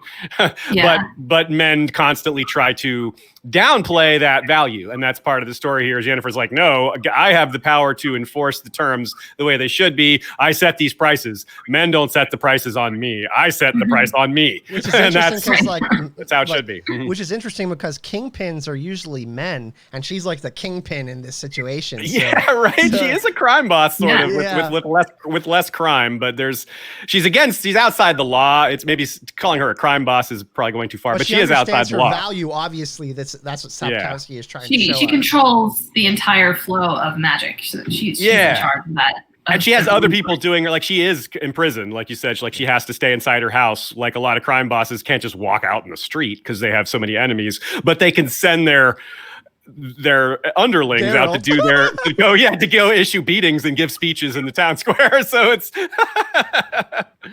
it's really interesting to see how much she accomplishes, even though she's kind of like her back is against the wall, because she's had some falling outs with different factions, and we kind of know we'll get more into the politics as we move on through the story of the Lodge of Sorceresses, and obviously the Mages Guild and stuff like that. But I just find that so interesting that she's kind of like just like this badass businesswoman, you know what I mean? She's imprisoned. And she'll never admit that she's been backed into a corner, right? Like this is exactly what she does with the djinn, It's like, dude, like it has nothing to do with your power. Like you're exhausted and you can't beat the djinn. Like you just can't. It's not about you. She doesn't want to admit that, but she absolutely won't. Yeah, she's like, it's not so easy to kill me, and which is such a badass line. It's like, who's saying it's easy? This is an extremely powerful djinn. No one's talking easy here. Yeah, she's very stubborn too. It's like, I mean, being an uncompromising person is going to make you a few enemies, and as well as you can't. It's hard to be uncompromising and also not be stubborn. Those two things go pretty well together. There's some macros bringing up some interesting points in that the translation. There's some translation issues, and there's some more interesting sexy stuff going on in chat in relation to what we're apparently the translation loses. So in terrace equals business is also used to describe the men's special part. So, what is Geralt bringing to the table? This is a very, very, very, very this is a super, super tiny spoiler, but we'll remember that Yennefer tells a certain someone why she dresses up. She's like, no, I don't, or not Yennefer. I'm sorry. Triss does it. Triss says, oh, you don't dress up for men. You dress up for yourself. And that's great. And of course that's a good segue because Triss Marigold is mentioned in this story for the first time ever. And Yennefer just says, my friend Triss, which is interesting because if you've seen the TV show, you know Triss, or if you've read ahead, obviously you know who Triss is. But the fact that Yennefer has a friend is interesting, just as a side mention, because she comes off as independent and, outside of a lot of these other magic users, like outside of their society. So that is telling. One thing that's super interesting too, Aziz, is we have this next part here, and this is what I kind of love about the show, and what I think is going to make Henry Cavill and Anya Chalotra's their chemistry go really, really well for the upcoming seasons is they do something a little bit different. They make Yennefer specifically say that she wanted this so that she could have a child. And we obviously know that Witchers have a difficult time conceiving because of the trial of the grasses. And Yennefer obviously has that problem because of the enchantment that happened with her. Yet Geralt binds them together and they end up being series parents. A little bit of a spoiler later on. So it's kind of interesting how all three of their fates are tied to this instance. Yeah, there's so much setup here, even though some of it is barely set up, just mentions of names like Triss has just mentioned. Yeah. There's almost no description of who she is or what she's doing or anything other than being Yennefer's friend.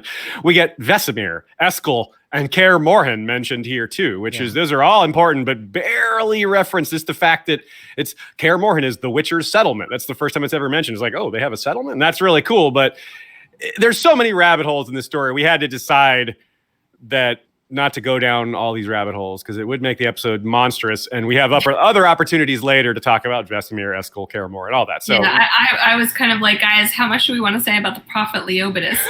Yeah, and they were like, nothing. Exactly a perfect example of like a lore thing we could expand on later. But we were tempted to do it here for sure. But it's really interesting that they're doing the child part in the show because Yennefer does feel that longing for that, and we obviously see them have a conversation where Geralt's like, "Yeah, I don't think we'd make very good parents." Obviously, with Bork and the Golden Dragon episode. But he's probably not wrong either. Yeah. Although they would make beautiful parents. They would make good. They'd be good in some ways, yes. But we won't spoil too much for the story later on, other than that there is some interesting twists. Yeah. And of course, we mentioned it briefly too. Chiraden is important because the idea of seeing both kind of versions to make it simplify saying both versions of elves, where you have the settled elves and the not settled elves. I don't want to say wild elves because that's not really the right term, but they are certainly not settled amongst humans. They live in their own civilizations and have this animosity. But there's obviously these guys are quite content, apparently, living amongst humans and standing up against humans and running businesses. And this Radimir guy is part human. He's like part elf, part human. It's not entirely, his heritage isn't fully explored, but just the idea, the concept of this is raised, and that's interesting because the people with mixed blood is certainly important in a society that has a lot of racism or prejudice. The mixed race people often have bear the brunt of that because they face the prejudice from both sides. We often, obviously with Game of Thrones, the TV show, we were spoiled with all of the great sigils, and sigils being something that people recognize. When Podrick is going and Tyrion's saying to Podrick, he's like, "Hey, you're great at naming all of these places." But then we have this kind of cool moment with Radimir, and they pointed out that his sigil is kind of linked to nobility, and how him being a half elf is. There's some discrimination going on there. And we've talked about this a little bit more. We talked a little bit about this in the Edge of the World episode with everything that's going on with Phil Evandrel and the elves and them being pushed to the edge of the world. So this is something that continues. I just thought it was a cool little nod that Sapkowski put in there, a little bit of lore about Vadimir's kind of backstory. Yeah, the socialization and all that. It's pretty cool. It's good world building. We got a good quote here for it, in fact. Yes. "A nobleman," muttered Geralt, but a closer look at the coat of arms embroidered on his tunic shattered his hopes. A shield divided per cross and bearing golden lilies was cut diagonally by a silver bar. Vasimir was not only illegitimate, but came from a mixed human-non-human union. As a result, although he was entitled to use a coat of arms, he couldn't consider himself a true nobleman, and the privilege of crossing the city gate after dusk most certainly wasn't extended to him. Yeah. So basically, you have to walk around with people being like, "Oh, you're illegitimate." Yeah, and it's a very big deal in this world to display proper heraldry, and I believe that was the case in a lot of real world different periods in Europe and other places. Displaying something above your station can get you in huge trouble. And you can kind of... People were killed, were executed. I mean, it was kind of a pretense, but the pretense for the execution in Tudor England, pre-Tudor England, something like that, was using the king's arms. Oh, yeah. So it's sort of like very vaguely like this concept of stolen valor. Like probably other countries have this law too, but in the U.S., if you wear like a Bronze Star, which is a medal you can get for military service, and you didn't earn it, that's like jail time. You can get It's the same in Canada serious for trouble the for that. RCMP and stuff like that. You can go. You can get. I think it's like 15, 20 years. It's wow. It's in relation to fraud because it's about identity, right? Yeah, and it's because you get, and we see in this story here, and there's probably some real world parallels to that as well. If your sigil ranks high enough, you could get into the town at night. So there's actually specifically coded laws that determined by your rank. So it's basically impersonating. It's like impersonating a police officer or something like that. But that makes sense to have a law against impersonating a police officer. This is rank in society, which I think us folk do not agree with, like only a noble person can go into town at night. Like, come on. We're for equality, everyone. Yeah. So that's interesting. But if you use our cover art, we will sue you. Yeah. So it's coded into law. So this is very much a part of society. So it's important for Sapkowski to show that this isn't just like a social thing. It is a social thing, but it's not limited to that. It's legal as well.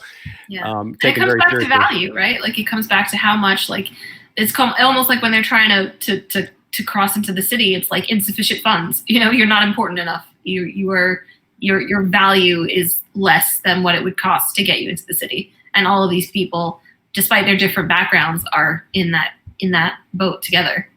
Yeah, that's well said too.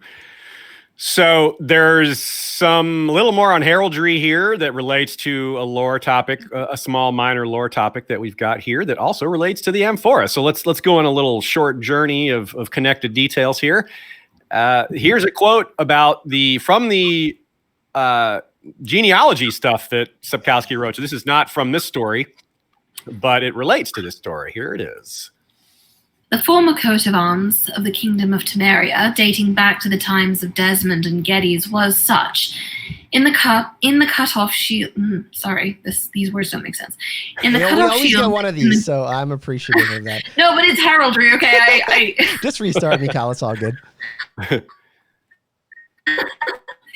In the cut-off shield in the golden upper field, black lion walking, lower black field without mark. It was customary, however, that the royal firstborn sons used the changed coat of arms, namely by adding a third black field to the shield, in which 3 lilies were silver.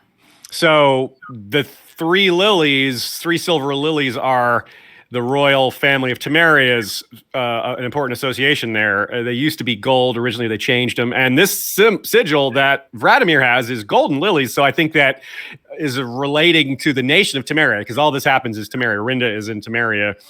And when Dandelion pulls up the mess of stuff on the fishing line that includes the amphora, the first thing he says is, "Ha! Look what I'm bringing in. It must be the wreck of a barge from King Desmond's time. What great stuff. Look, Geralt." So Desmond was mentioned in that quote about the founding of Temeria. He's the first king of Temeria, and he was one of the first 3 human kings ever on the continent.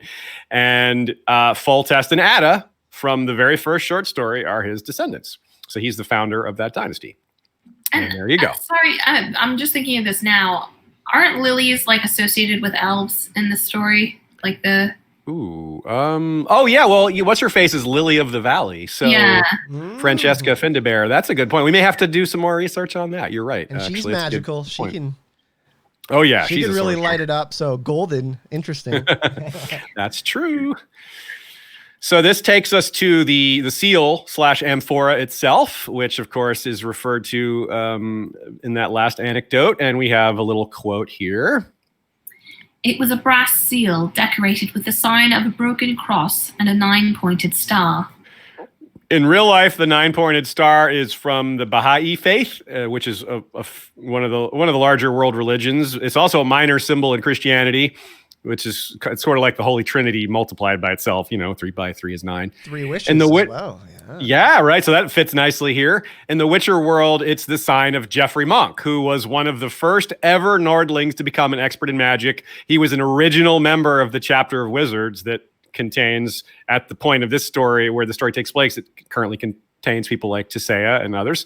So Monk was able to capture jinns and extract wishes from them. So this is part of why Geralt was just wrong, because this was actually known in the continent that there was a guy who captured jinns and extracted wishes from them, and that Yennefer was sort of following in his footsteps and trying to capture that same level of power he had. He was also an early expert on teleportation, and his experiments, and he wrote a book on it. And so that's woven into the story as well, because there's a lot of teleporting in this story. So that's pretty cool. There's this weaving in of Geoffrey Monk as a sort of a progenitor of some of these ideas, of these powerful ideas. And that's pretty cool.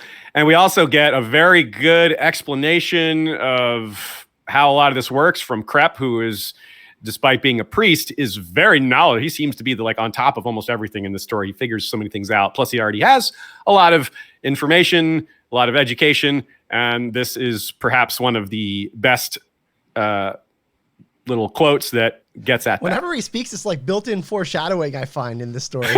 Yeah. Because it happens later. Yeah.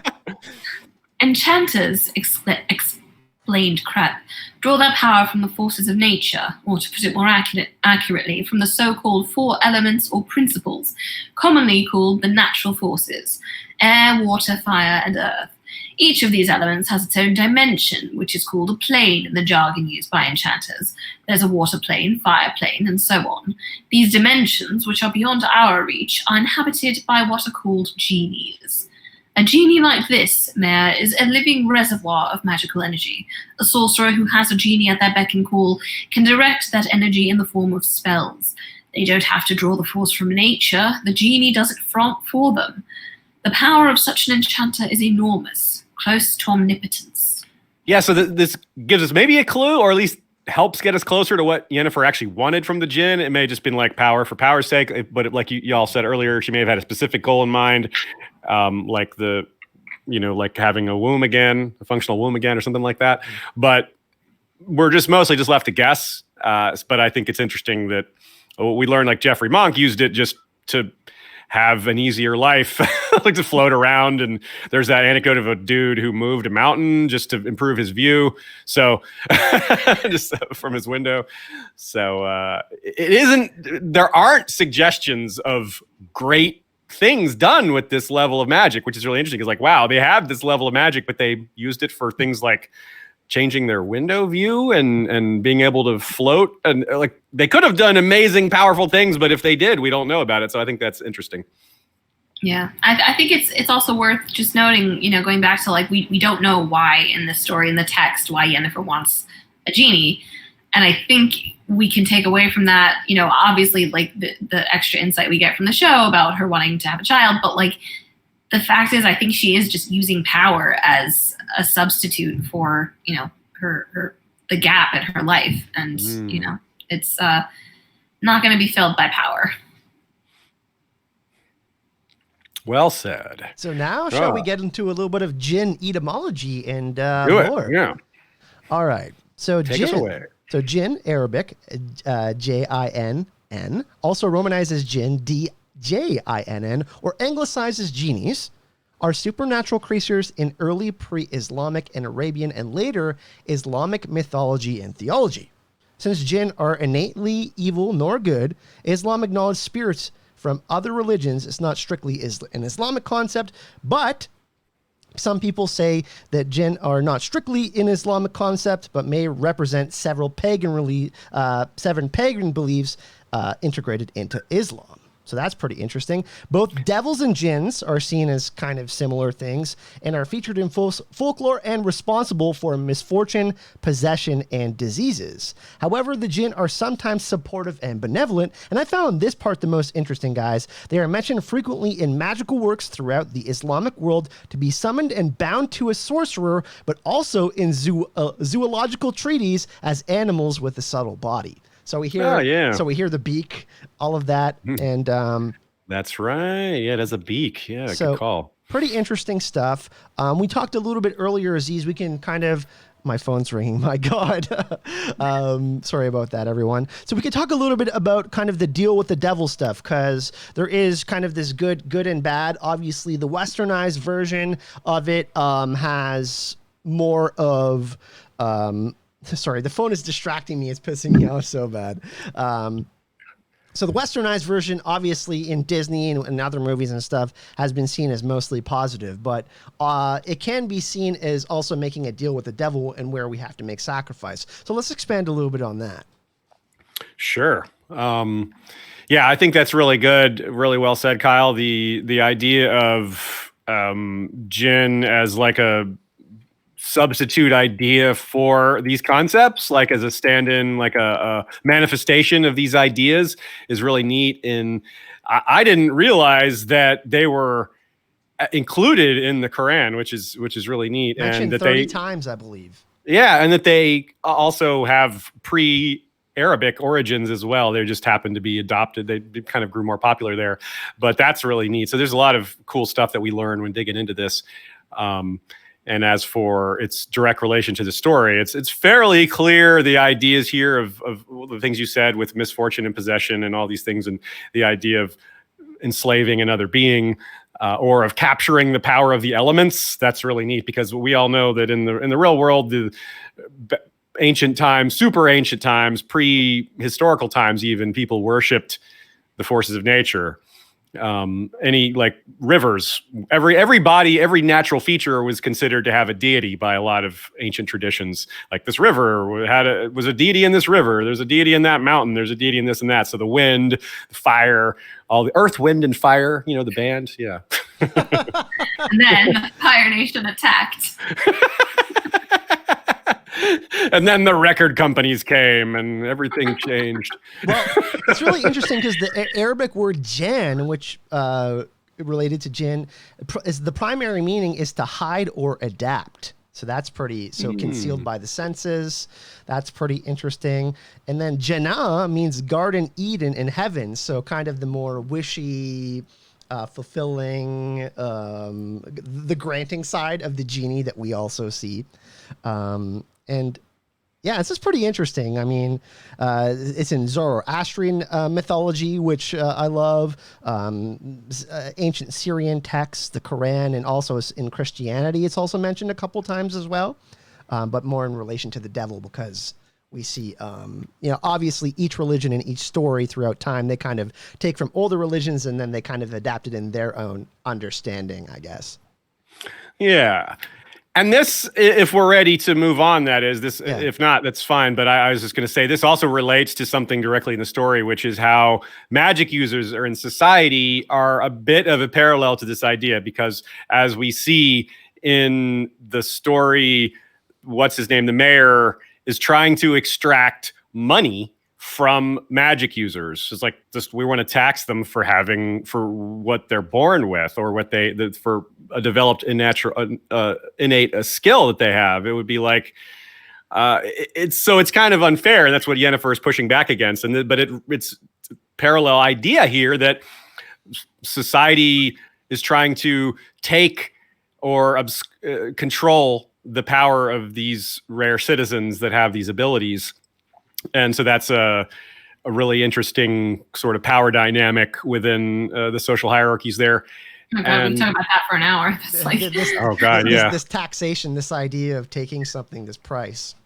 Yeah, exactly. So that's it. Just comes out from this story in so many ways. Like you said, we brought this theme up all throughout this episode because it is raised in a variety of ways. Sapkowski has layered it through here in so many aspects of the story, which that's why the reread has been so valuable, because you can't catch all those the first time through. There's too many layers, and I'm really happy with how many more of these things emerged this next time through.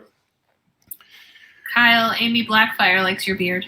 Oh, thank you. I actually, believe it or not, sorry for I'm going to use my moment to take the spotlight here. Eric Nolan, who was in Game of Thrones, he was in a bunch of different scenes. He's also in the show Vikings and Vikings Valhalla. But he was in the scene where Tormund says, "Your eyes are blue," and Beric Donda. He's one of the actual people that survived the whole show. The Children of the Forest scene and the last scene of the show in Game of Thrones. He was one of the wildlings there when Jon was petting ghosts and all of that. He is an ambassador for the beer company, and I've been using new beard oil. So we need to cut this part out of the podcast. But you go to Eric Nolan. And that's pretty cool. And he's also the one who sings the Witcher outro for the. That's right. He's a great artist.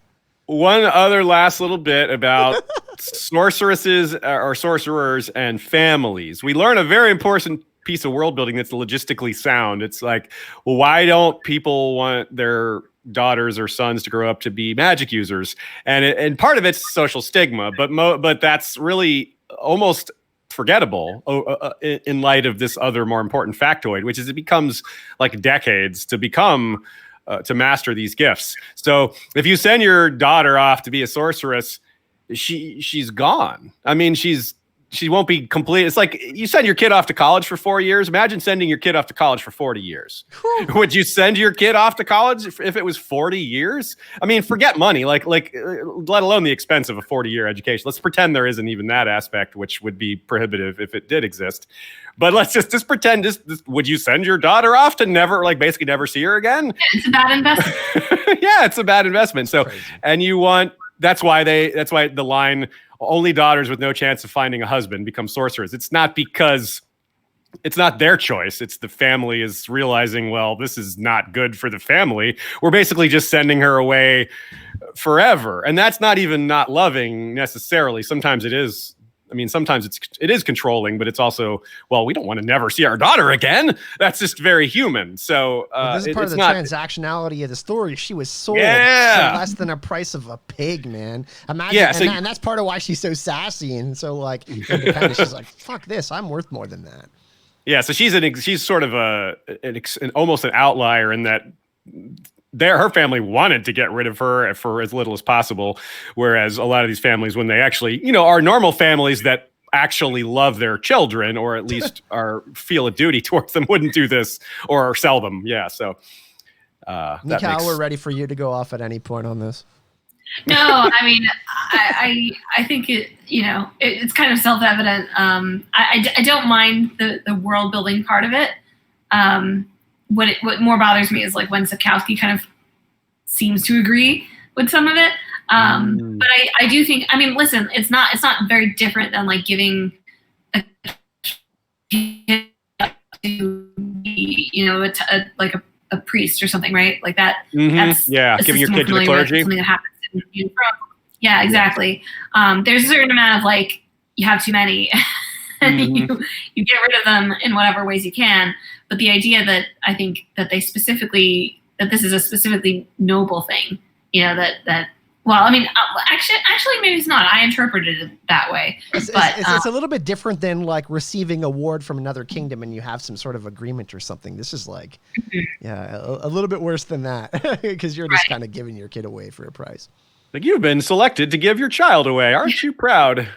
Wait, what? There's definitely a darker morality behind this. Yeah. It all part of that transactional, aspect layered with the agency aspect. Really, really interesting.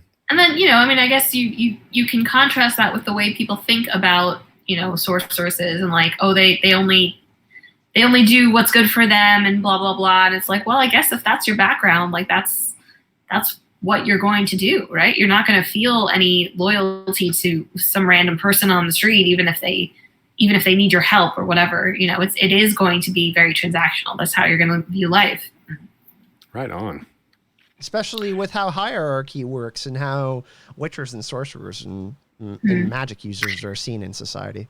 Well, yeah, I mean, just quickly, like the Battle of Sodden, when we discussed that, I think that's a big theme about the kind of the generous choice of some of the. Yeah, a lot of them proved that they were not selfless or selfish. Right. Yeah, in fact, they're quite the opposite. Yeah, that's a really good point. Yeah, that's one of the most outstanding examples of pushing back against that narrative.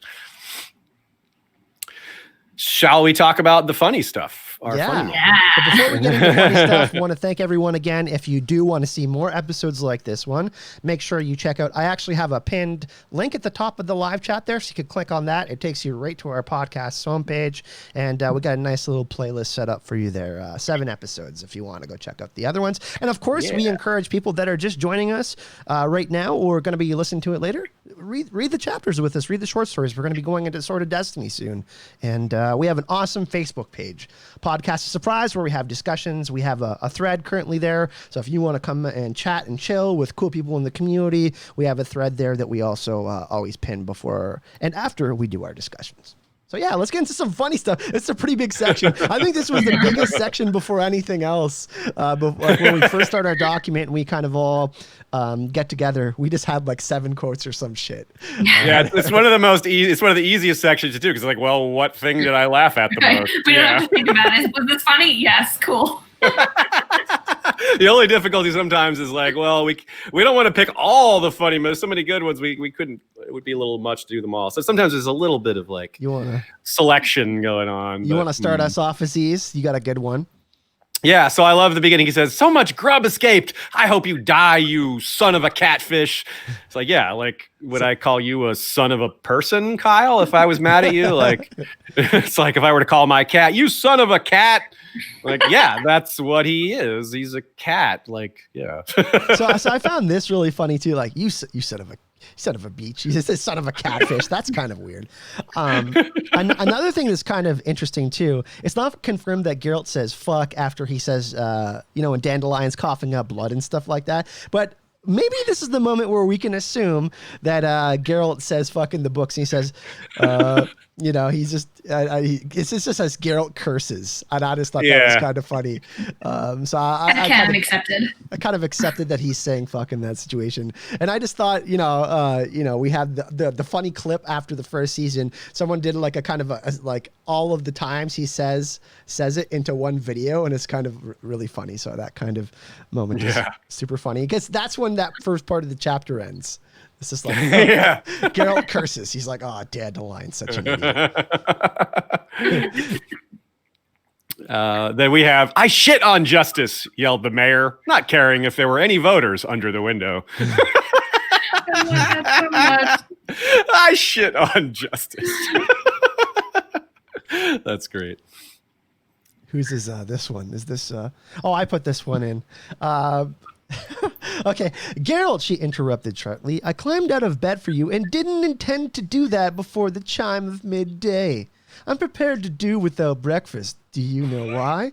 Because you brought me the apple juice. You were in a hurry. Your head was troubled with your friend's suffering. You forced your way in here and yet thought of a thirsty woman. You won me over, so my help is not out of the question, but I won't do anything without hot water and soap. Go, please." Usually Michal does these better, but I thought I'd be a little bit of a sassy Yennefer for you. Yeah.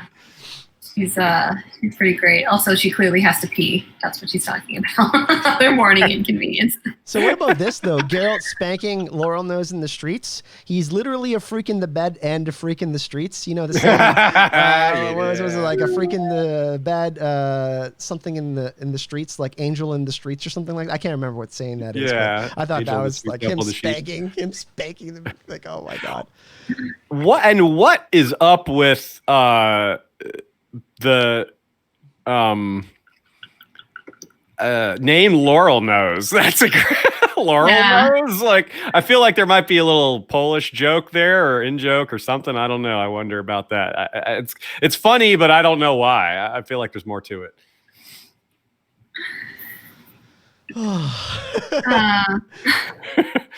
So we have "Be gone and plow yourself." So good. "Be gone and plow yourself." What a thing to yell at a supernatural being. Yeah.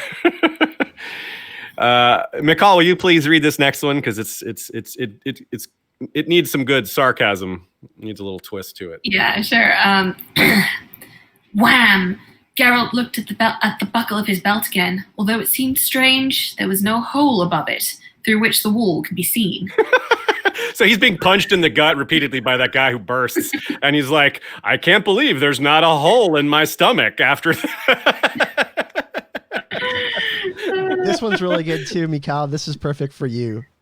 Yeah, so this is when Yennefer is talking about what she did to Dandelion. She says, "His dream wish is being satisfied in his sleep. I probed his mind to the very depths. There wasn't much there." Which goes back to my first point about Dandelion being an idiot in our reaction section. Exactly. And then I love when they're in the prison. I have the book open over here. I'm trying to find the exact quote. It's when the one dudes are staying away from Geralt and Jeraden, right? Yeah. They're trying to like put as much distance with it in the jail cell for between them, right? Yeah. Yeah. Basically, they're like, don't get involved in us. We're decent, normal criminals.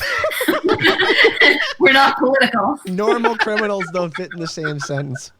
Sapkowski's such a troll. That's so good. Yeah. So yeah, there's a lot. Oh, more. here it is. Here it is. Okay, cool. Sirs, said one of them at last, leave us in peace and don't talk to us. We be decent thieves, not some politicals. We didn't try to attack the authorities. We was only stealing. And that shows that, like, yeah, there is the common folk understand that it may not be fair, but it's true that political crimes tend to be more punished than property crime, because the people who control the laws are the very people that are the ones having these crimes committed against them in these cases. So right. Well, that seemed to me to be like a very kind of like Eastern European like communist rule reference, where like it's worse to be a criminal than, you know. Kate Bertinsky says, I think we should replace our colloquial obscenity with be gone and plow yourself. Yes, we should. Instead of saying F off, we should say be gone and plow yourself. That's really good. I'll try. Well, let's all do our part to start this trend. We haven't even... I was going to say. So what I want to do is, before we end the podcast here, whenever anybody makes donations or supports the podcast, you're going to be hearing this. Oh.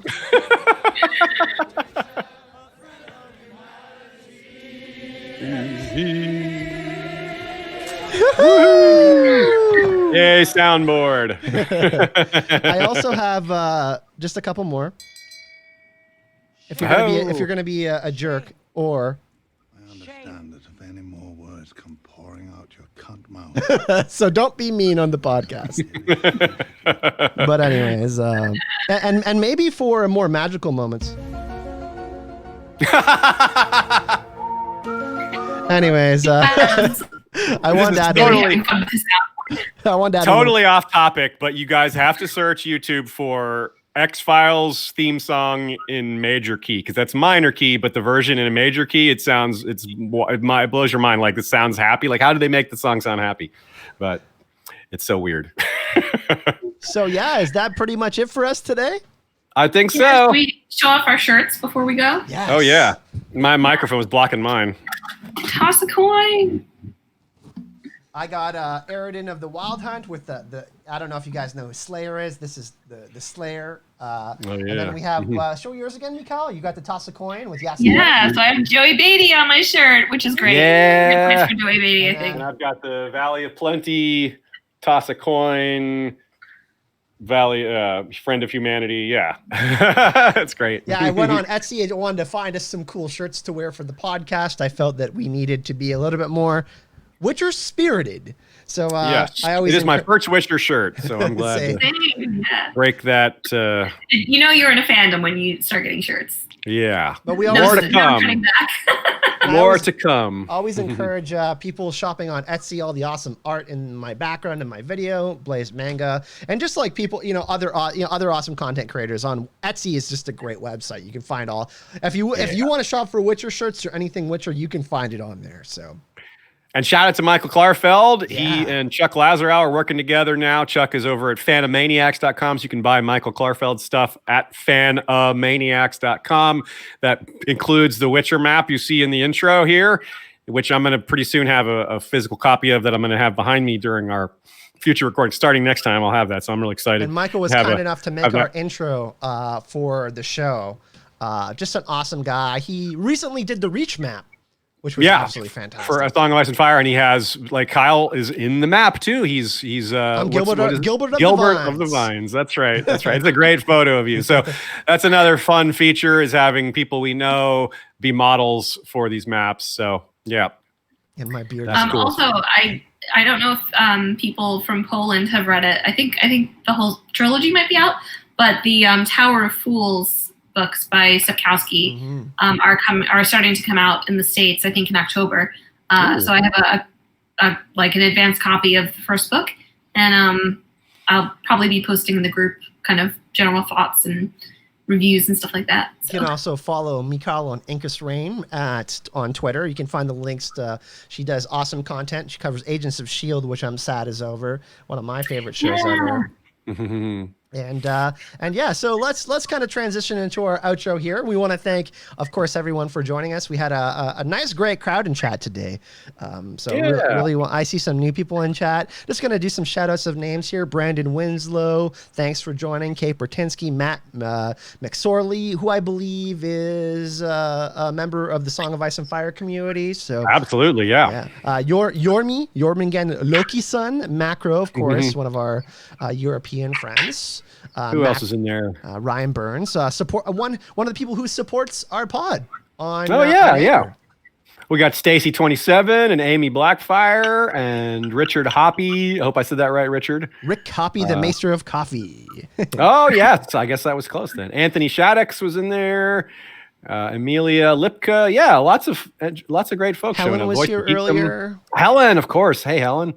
And Amelia Lipka, I don't believe I saw you in chat before, so welcome. Voice of Geekdom, another content creator. Thanks for Minge Forever as well, So it's cool.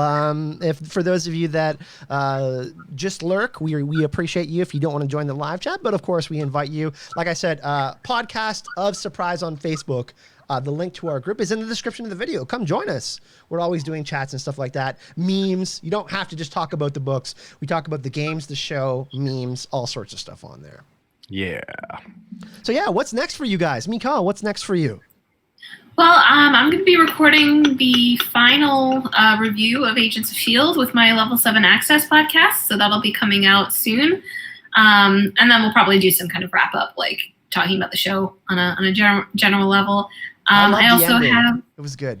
I thought it was a really, really nice ending. I teared up a little bit. I'm not gonna lie. It was lovely. It was really lovely. What a relief when a show has a good ending. I don't watch Agents of S.H.I.E.L.D., but what a it's nerve wracking, right? You're God, it's really like, oh my God. And I've lost sleep over the show sometimes, and it was just. Okay, this is true. Thank you. Not many shows are like Breaking Bad. I'll just say that. No, yeah, it's true. Yeah, you get lucky when your show has a decent ending, let alone a good one. I don't know. I don't know what show we're referencing at all. I have no idea. Nobody knows what we're talking about here. You can find me on Twitter, Ink as Rain. Some of my writing is over at hypeable.com, and I'm pretty much around on the internet. Awesome. Michal, we love you. Thanks for being our co-host. We do. Oh, thank you guys. And thanks for putting up with us. No. Yes, thank you for that. What's up with you, Aziz? Well, we are wrapping up A Feast for Crows over on History of Westeros. We finished the chapters, and we're doing a summary episode, as we always do at the end of a book. We have our usual guests, Joe Buckley, Nina Friel, and Lady Gwyn for that. And then we're taking a few weeks in between to wrap up some other episodes that I haven't been able to finish, like our Blackwood episode. We've got a Duskendale episode where I'm working with Crowfood's daughter on some giant stuff, which is really cool. And then we'll be getting into A Dance with Dragons on Valar Reedus in a few weeks. So still staying super busy over at History of Westeros. Lots of content steadily coming out. But I super love doing this as well. So I'm very lucky to be able to do both of these things, to have time for them both. So thank you all for supporting us. Aziz will sometimes be like, I'm so sorry I haven't gotten to edit for the podcast yet. And we'll be like, oh, sorry. Yeah, no, we're really offended that your 6th podcast of the week is The one cool thing, like a story about this, just of how we started. This kind of all started with me asking Aziz to come on to do a couple book clubs. And I said, hey, Witcher season 2 is once season 3 comes out, it's going to be not that there's red wedding moments, but I feel like, with how many books The Witcher sold, like Time of Contempt, Yeah. once those books start to come out, The Witcher is going to be considered one of the best fantasy shows ever if they start to get into that stuff. And they just hired the VFX team from Avengers Endgame, The Mandalorian, and Star Wars. So Whoa. all the criticisms that the show Yeah, has it's not like had, those guys have anything to do right now. So. they are ready to improve, and they are now filming again. So I think that the showrunners, they're plugged in. They obviously want to improve the show. The show is going to be good, but we're going to be doing this for a while, and we want. Yeah. We saw how the reaction of how many people got into A Song of Ice and Fire after they watched Game of Thrones. I did. I watched the show first, and now I'm a huge fan of the series, and so many other people are just getting into The Witcher now. So we wanted to do that, and this is going to continue for a while. This is a long burn. We got a long way to go with The Witcher. So Oh yeah, this is a lifer. yeah. So let's give some thanks, shall we? Yeah. Thanks to teleflora.com. I did some research over there. Thanks to the Witcher Wiki. We always we frequently refer to it for small or large clarifications or explanations. Very helpful to us. And of course, thank you to our supporters. How many are we at now? 7 or 6? I think so. 7. Yeah, I think so. Yeah. Awesome. So, if anybody does want to support, hit that support button. We have a $1 option, $5 option, and $10 option. Of course, you don't need to support monetarily, but we really appreciate it if you do. Of course. Yes. Also Thanks so sharing much. the podcast, especially if you're in like Witcher communities and stuff like that. That would be most appreciated. It really does help. Word of mouth is very powerful because people don't recommend podcasts unless they like them a lot. I think people understand that these days because there are a lot of podcasts. So people don't just recommend their 12th favorite podcast these days. But I'll be doing There's just too many. I'll be doing some kind of fun companion content coming on the way. I did a little poll on Patreon and on YouTube, and all of you said you would like to see some character profile and bestiary videos. So I got a Jin video. I've been working on that for a little bit. Should be up this weekend or Monday. So be on the lookout for that. And yeah, just like I said, everyone, if you want to check out our other episodes, all the links are in the description of the video, of course. And the next episode will be The Voice of Reason. We're going to be tying up the Last Wish. Maybe we'll do a fun little giveaway to give a Last Wish copy away or something like that. But yeah, we really appreciate everyone joining us today. Thank you, everyone. Thanks for joining, everyone, and have an awesome weekend. Stay safe.